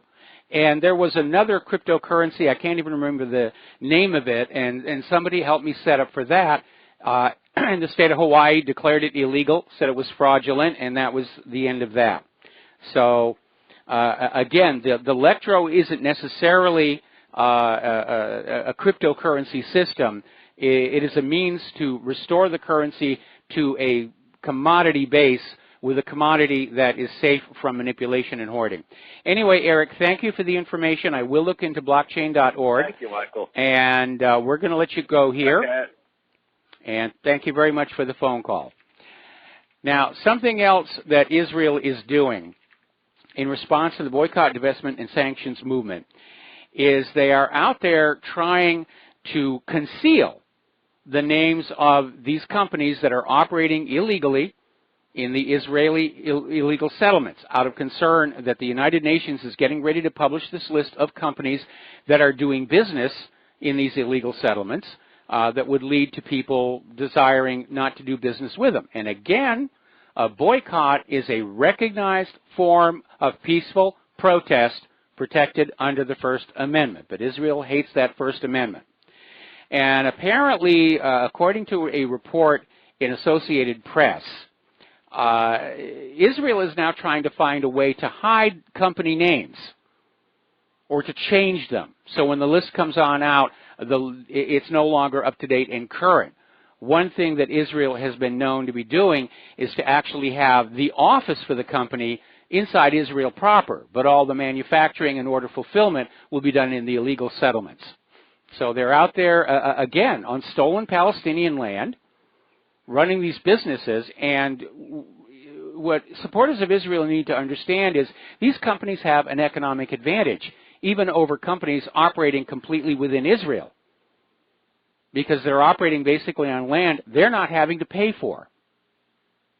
And that gives them an advantage over other companies here in the United States, all across Europe, Israel itself. Now, finally, we're starting to see some members of Congress show a little bit of spine, or maybe this is just a little bit of posturing ahead of next year's elections, because Friend of Israel is no longer an election winner. In fact, it's an election liability. A lot of candidates will now have two campaign websites, one for the general public, which makes no mention of their support for Israel. Then there'll be a second one that targets the Jewish voter, in which all that this candidate has done for Israel is proudly on display. But apparently, in a very rare move, 10 U.S. senators have written a letter to Israel's Prime Minister Benjamin Netanyahu calling on him not to demolish the Palestinian village of Susia and the Bedouin community of Khan al-Amar in the occupied West Banks, and saying that these threats to demolish these communities are particularly distressing in light of Israel's efforts to dramatically expand settlements throughout the West Bank. Now, in September, the Israeli human rights group Bet Salem said the demolitions would be war crimes for which Netanyahu and other top officials could be personally liable. And it wouldn't be the first time there as well. Now, getting on over to Korea. As you know, the United States has sent some of our very best, newest weapons over to South Korea to soar across the skies and send a message to North Korea, including F-22s and F-35s. And already it's turning out to be an embarrassment. Yesterday we reported that one of the F-22s suffered a failure. It was able to get back to its air base and land safely, but it had to be towed off the runway. Little bit of a whoopsie and an embarrassment. Well, today, apparently an F-35 on one of these training missions for these air exercises lost a piece of its fuselage in flight. Now, this apparently actually happened on November 30th, but it's only just being allowed out. But apparently, the F-35 did get back and it landed safely. But this is an airplane that can't stay intact in flight. What's going to happen when it's actually being fired on?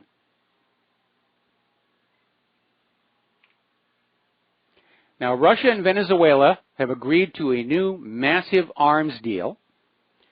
And Venezuela is the largest operator of Russian armament and military hardware in the Latin American region. And the Russian side has delivered various armaments worth an impressive sum of money. So what the world has seen in Syria is that Russia's weapons work better than the American weapons, and they are less expensive. And so country after country after country is going to get their weapons for the coming war from Russia. And again, having the F-35 have parts come off of it in flight is not going to impress anybody. We may be sending the wrong message to North Korea. They're up there with their binoculars saying, whoa, look at all the problems they're having with these things. We're going to take a break for commercials, and we'll be right back. Aloha, America. Welcome back to the show here, and continuing on the theme of American weapons not working as well as they might. Apparently on last November 4th, there was a situation in which Yemen fired a ballistic missile at a site near the airport of the Saudi capital of Riyadh. And it was presented at the time as having been foiled by U.S. Patriot missiles fired to intercept the incoming threat. But experts are now expressing doubts about that. Researchers were analyzing the remnants of the Yemeni missile, which actually did hit its intended target. And they say the missile, having split into two pieces, was not a sign that the interceptors actually worked, but rather something the missile was built specifically to do. Which, if you think about it, would actually make sense. If the missile has exhausted its fuel, and it's getting close to the target, and it lets go of that tail section, that's going to confuse anything coming on in. But in this case, there is no indication that the Patriots actually hit this. And they're saying that the Patriot missiles missed the target entirely, or maybe they hit the back half of the missile after the warhead had already detached. And either way, it didn't do any real good. Now, remember when Patriot first came on out, they trotted it out for the war in Iraq, and they were proclaiming a 99% success rate. And then they sort of hemmed and hawed and cleared their throat after the war was over and said, well, it's about 50%, but you buy twice as many of our missiles, and it's still just as good. And then other experts came out and said, no, it really didn't do all that well. And again, all of these air defense systems are based on the idea of a predictable ballistic inbound path. Now, the Russian reentry vehicles, and presumably by now the Chinese, maneuver. They change course, they flip back and forth, they corkscrew, and that makes a ballistic prediction impossible.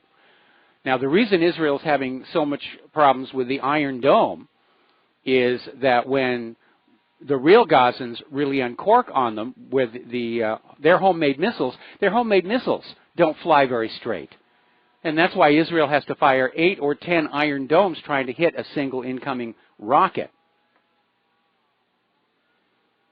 Now, continuing on this same theme, article that came out of Russia today, apparently 1 out of every 5 British soldiers is not ready for combat because of medical conditions.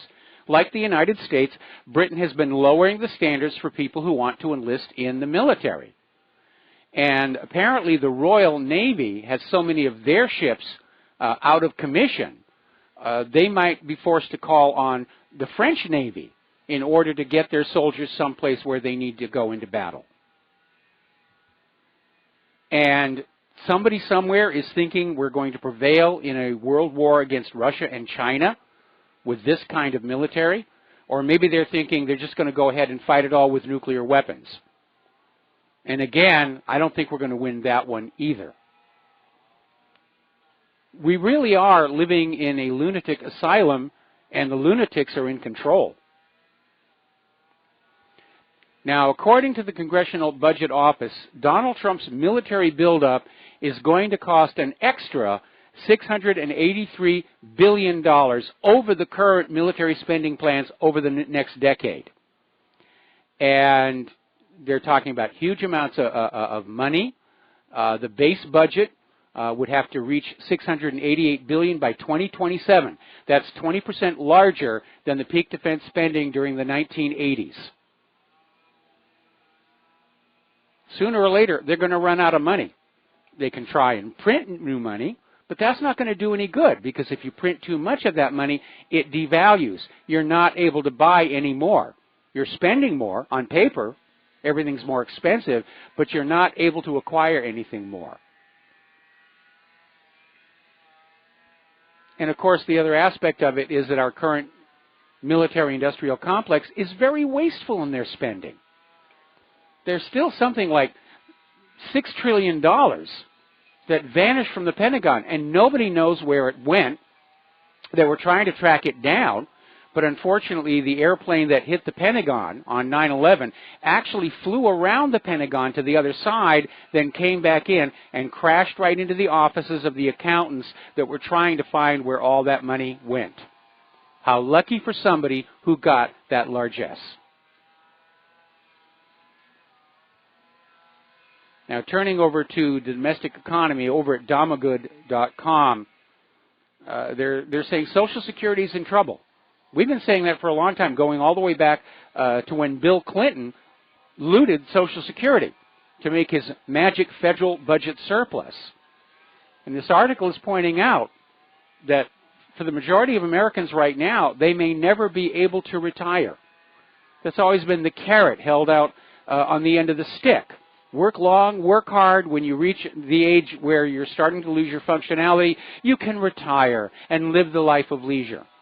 And now we're in a country where the attitude is going to be work them until they drop. Find something for them to do.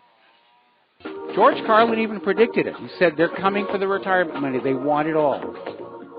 We're going to take a break for commercials. We'll be right back. Aloha America. Welcome back to our show here. And again, get out your paper and pencil. If you want to donate to Republic Broadcasting and keep us on the air, keep getting the truth on out there, the address is Republic Broadcasting Network, 2251 Double Creek Drive, number 302, Round Rock, Texas, 78664.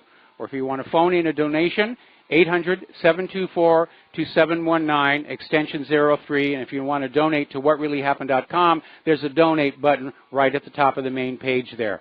And it's all needed and welcome and greatly, greatly appreciated, because one of the reasons it's hard for us to do these begs, we understand you're all in the same position that we're in, driven down to poverty by the machinations of Wall Street and Washington, D.C. Now, checking on the email over the commercial break, over the station identification break, a couple of things came on in. We got one email reminding us that Robert Mueller was appointed director of the FBI, not Attorney General, 1 week before 9/11. And I had recalled that he was head of the FBI, but I wasn't sure about this issue about him being Attorney General. But no, he was appointed FBI director 1 week before 9/11. So a little bit of a correction on that one. And somebody else wrote on in response to the caller about money, saying that the money issue has already been resolved in the Constitution. All we need to do is to go back to the original economic system this nation was founded on, and we'll be fine. And that absolutely is the reality here. Cryptocurrency is not going to save us. What we need to be saved from is the private central banks, who have hijacked the economy and turned it from a public utility into a for-profit private venture. Now, apparently the Italian banks are not doing well, and apparently there is something like 114 banks that are in serious trouble, where they have non-performing loans exceeding their tangible assets. That's 114 Italian banks, and a total of 318 billion euros worth of bad loans. And so what are they going to do? Well, they're going to have a bail-in. We'll just take more money away from ordinary people and we'll give it to the bankers, because the bankers mean well. It's not like it's their fault. Yeah, it is. Everybody involved in private central banking is part of this giant scam to enslave the people of planet Earth with this artificially manufactured debt obligation. Now, Jim Rickards is out there saying that if we were to go back to a gold standard today, the only way we would not have another depression is you'd have to have gold priced at around $10,000 an ounce. And I think if we had not seen year upon year of gold price manipulation to keep it low, to keep it unattractive, to keep people in their savings accounts and in the equities markets, and to keep gold down so that places that played fast and loose with other people's gold, like the New York Fed, Morgan Stanley, Bank of France, Bank of England, can replace that gold at a lower cost. I think if that rigging had not been there, gold would be at around $10,000 an ounce. Now, there's an article over here from Damagood.com about how the deceptive tax reform bill cheated America. And let's be very honest, throughout the entire history of the United States, every time there's a new tax reform bill, the end result is always the same. Taxes are cut for the wealthy and taxes are increased on ordinary middle-class, working-class people. And the tax reform bill that was just passed has been hailed by experts as a huge benefit to the nation's most wealthy and corporations, while, again, increasing the burden on middle class and the working poor. And experts are saying it won't spur any economic growth because those wealthy corporations and individuals will just put the money in their pocket or they'll invest it overseas. And it will add another $1.5 trillion to the nation's deficits. And apparently at the last minute, the GOP snuck some pretty shady stuff into the tax reform bill. Some of it is handwritten notes. And there were even complaints from members of the Senate. The handwriting was so bad, they couldn't actually read what they were voting for. And that's always a dangerous sign. So according to this article coming out of Microsoft Network, House Republicans are already shooting down the tax bill's promises. And they're already getting ready to block some of the key legislative promises that Senate Republicans demanded in exchange for their vote on tax reform legislation. Because there was a lot of deal-making going on. A lot of Republicans didn't want to vote for this. And so the leadership said, well, if you vote for it, we will give you some of this other legislation. Now they're pulling back on it. We got your vote. We don't need you anymore. And apparently some of the arguments were regarding the repeal of Obamacare, which has been an unmitigated disaster. And apparently House Republicans now want to end the program that provided student loan forgiveness for public interest jobs. In other words, if you graduated and you went into a job that served the public interest, your debts could be written off here. And that was very helpful to these students. And right now, the student loan bubble is $1.3 trillion. A lot of these students aren't even able to make payments on those student loans. They're hoping for the loans to be forgiven, like this program was going to do. That's now going to be cut. And so where will the budgetary acts fall next? Pentagon spending? Heck no. Apparently House Speaker Charles McCall and Governor Fallin are over in Oklahoma. They're already out there talking about cuts to Medicare. And we were hearing that at the federal level a few days ago. Well, they're just old sick people. Why should we spend money on them? We need more bombs, and we need more bullets, and we need artillery, and we need more F-35s and other really impressive-looking military-type things. Now, as we mentioned the other day, Russia has started selling bonds denominated in the Chinese yuan. And the Moscow Stock Exchange is about ready to issue almost $1 billion worth of these yuan-denominated bonds. And this is the start of a new financial system that is not based on the U.S. dollar, according to analysts. Now, Russia's going to issue the 6 billion yuan bonds with a 5-year maturity in either this month or next month. It says it's testing the water for future investments. This is only going to accelerate the U.S. agenda for war against Russia and China, because the U.S. government is trapped by that Federal Reserve note. Following the end of World War II and that Bretton Woods agreement, our economic rulers became lazy. There was all this money just automatically coming in from the rest of the world having to use the U.S. dollar for cross-border trading and banking. And they just let the money roll on in, and they let our manufacturing decline. And then as a final punctuation, they went with that GMO experiment, which has backfired horribly. Nobody wants those products. So this country doesn't really have a lot to sell to keep our economy going. And our trade deficit is something like $1.5 billion every single day right now. If the world stops using the dollar, there is nothing left to hold this economy up. And hence, all of these wars on nations to force them back into using the U.S. dollar. And ultimately, war on the yuan and war on the ruble. And they are unfortunately, apparently, very willing to risk the incineration of the surface of planet Earth in this ridiculous argument over whose brand of ink and paper we should all be using. And here's where it really gets sick. In the days of Bretton Woods, where accounts were still being settled with boxes of banknotes or bullion, silver and gold, having a single recognized, acknowledged global currency actually made sense. But in this day and age of instantaneous global financial transaction and confirmation, there is no need for a single currency. And every reason for countries to simply trade in whatever currencies best suit their own interests. And that's another reason why this is a failed U.S. agenda. All righty. Let's see. We're going to take some phone calls here. We're going to start with Jennifer in Dallas. Aloha. Welcome to the show. What's on your mind?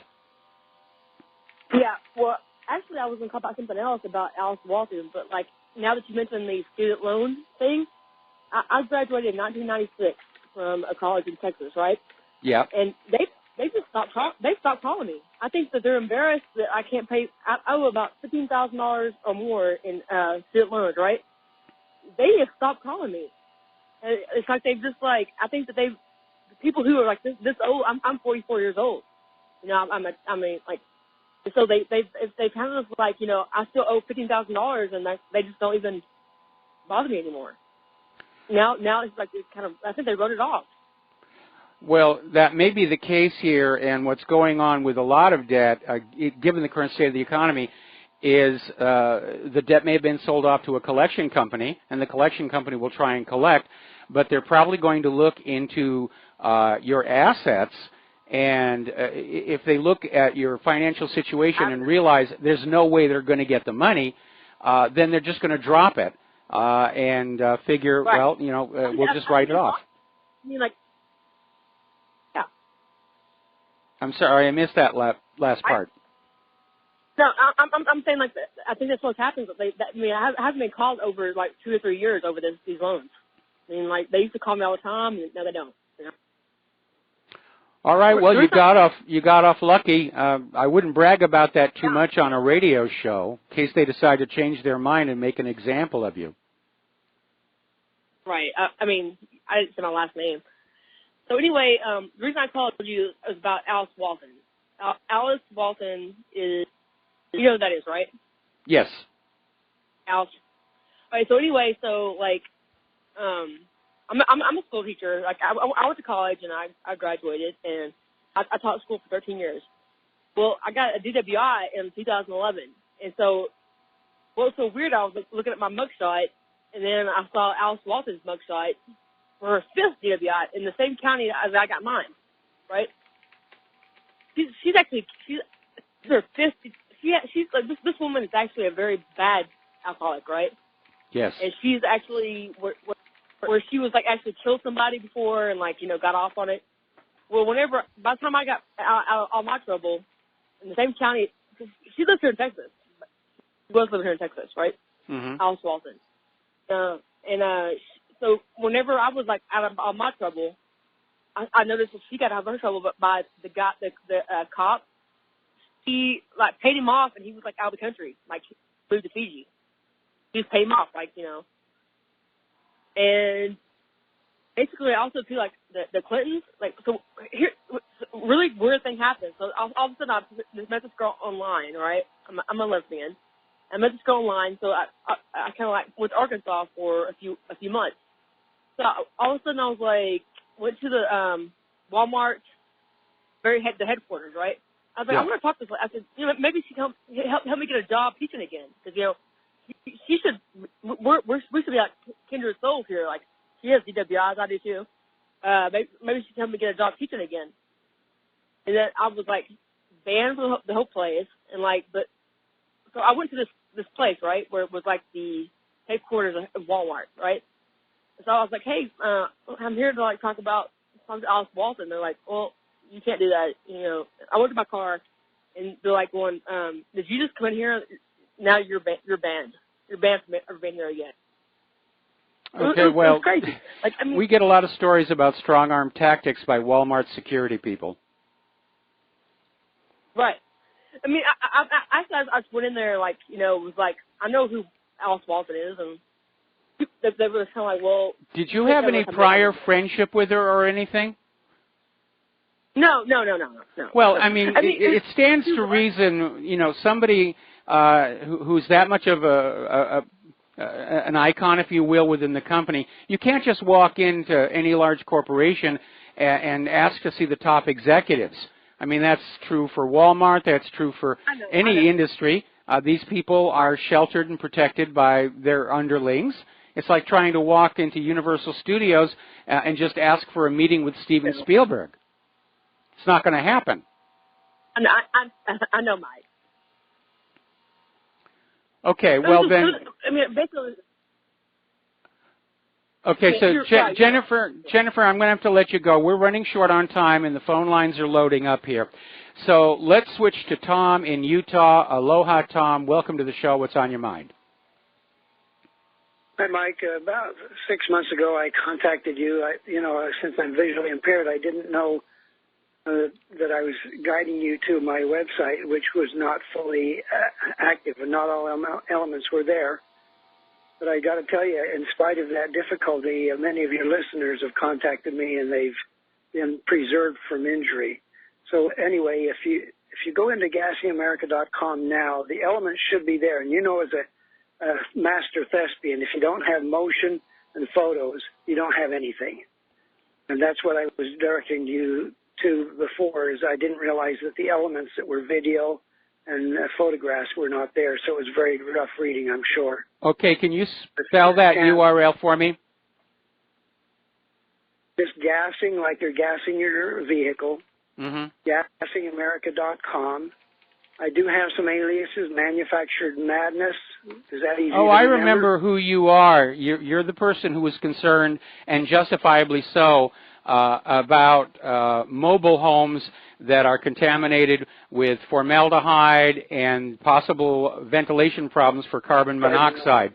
Where you and I disagree is that you seem to think this is a deliberate plot, whereas I would chalk it up to the usual value engineering that we see from American companies these days. Well, I buy that accidental, except this have been there for 42 years, and nobody's done anything about it. When I testified to the issue in D.C., there were a lot of very angry people. In fact, just a side note, the GAO, the Government Accountability Office, they investigated and proved my discovery was correct, or my findings were correct. Well, look, hang on a second. We're almost out of time, so let me respond. Look at the vaccine problems. We know they go back decades. Nothing gets done. Congress actually held hearings on the link between prescription antidepressants and violence. They did nothing. If the motor home company has enough money for lobbyists, they don't need to change things that's going to cost them money. And that's just the way the country works right now. Anyway, Tom, we got to let you go. We're going to take a break for commercials, and we'll be back with the last segment of today's program. Aloha, America. Welcome back to our show here. We're going to take one more phone call, and that's from Al in Canada. Aloha, Al. Welcome to the show. What's on your mind? Aloha, Mike. I wish it was as warm up here as it is in Hawaii. Actually, it's been very cool here. We've been dipping down into the 60s. That's swimming pool water up here in Canada. Yeah, I imagine so. All about that dollar. It's the dollar. You have to make money. About the dollar. That's all it's about.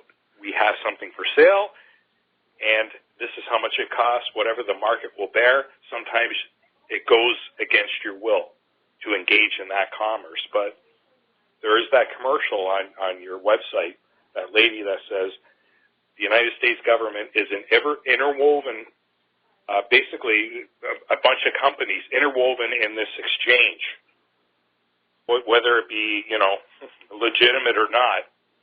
But most of the world runs that way, doesn't it? This private central banking nonsense. Yes. And, debt-based monetary system. It's the way it is. But it doesn't have to be that way it is. And again, with all this talk about an impending major correction, because of economic globalism, when one goes down, it could easily drag the rest of them with it. And the people of planet Earth have to be ready to stand up and say, okay, we're going to restart, but no more private central banks. We go back to a public currency that's treated as a public utility that supports commerce and is not turned into a system to simply plunder wealth from the public by loaning the public currency into circulation, especially after just making it up out of thin air. If one thing that these cryptocurrencies teaches us is work can produce results. Because, you know, these things aren't just, you know, hey, I have an idea, I'll write it down on a piece of paper and I'll give it to you. No, they have to actually, you know, mathematically create these algorithms that is cryptocurrency. I mean, you have to expend some energy to do this thing. It's like you said with the electro. Let's tie this to that and boom. Well, unfortunately at the moment, and this is why I keep talking about tulips, the price of Bitcoin is expanding way beyond that initial cost of computational energy to create them. And that's why I feel it is being manipulated. Again, I would be very cautious. Now, I am going to keep my promise to that other caller and look into blockchain.org and set up a wallet and try and learn more about this. But again, I think we need to go back to a commodity-based currency that is managed and created by the government, spent into circulation to buy what the government needs, flows through commerce without accruing interest to a privately owned central bank, and then is taxed back in the exact same amount at the end of the cycle to balance the books. That's the system our country started with. It worked for the nation. It worked for the people. The bankers didn't like it, and they succeeded in hijacking it and putting us back under the exact same system of banking we fought the American Revolution to break free of. Exactly. Okay, well, thank you for the call. We're going to have to let you go because there's the music, and it's time for me to get off the air and make way for John Stedmiller, who's coming on with his own show with lots of interesting information. So stay tuned for that. What you learn here in the radio show at the WhatReallyHappened.com website, share it with everyone that you know. We all have to work together to push back against the corporate media. Looking at that poll coming out of Alabama, we're winning. We're winning the war against the corporate media liars, the prostitutes and correspondents. Now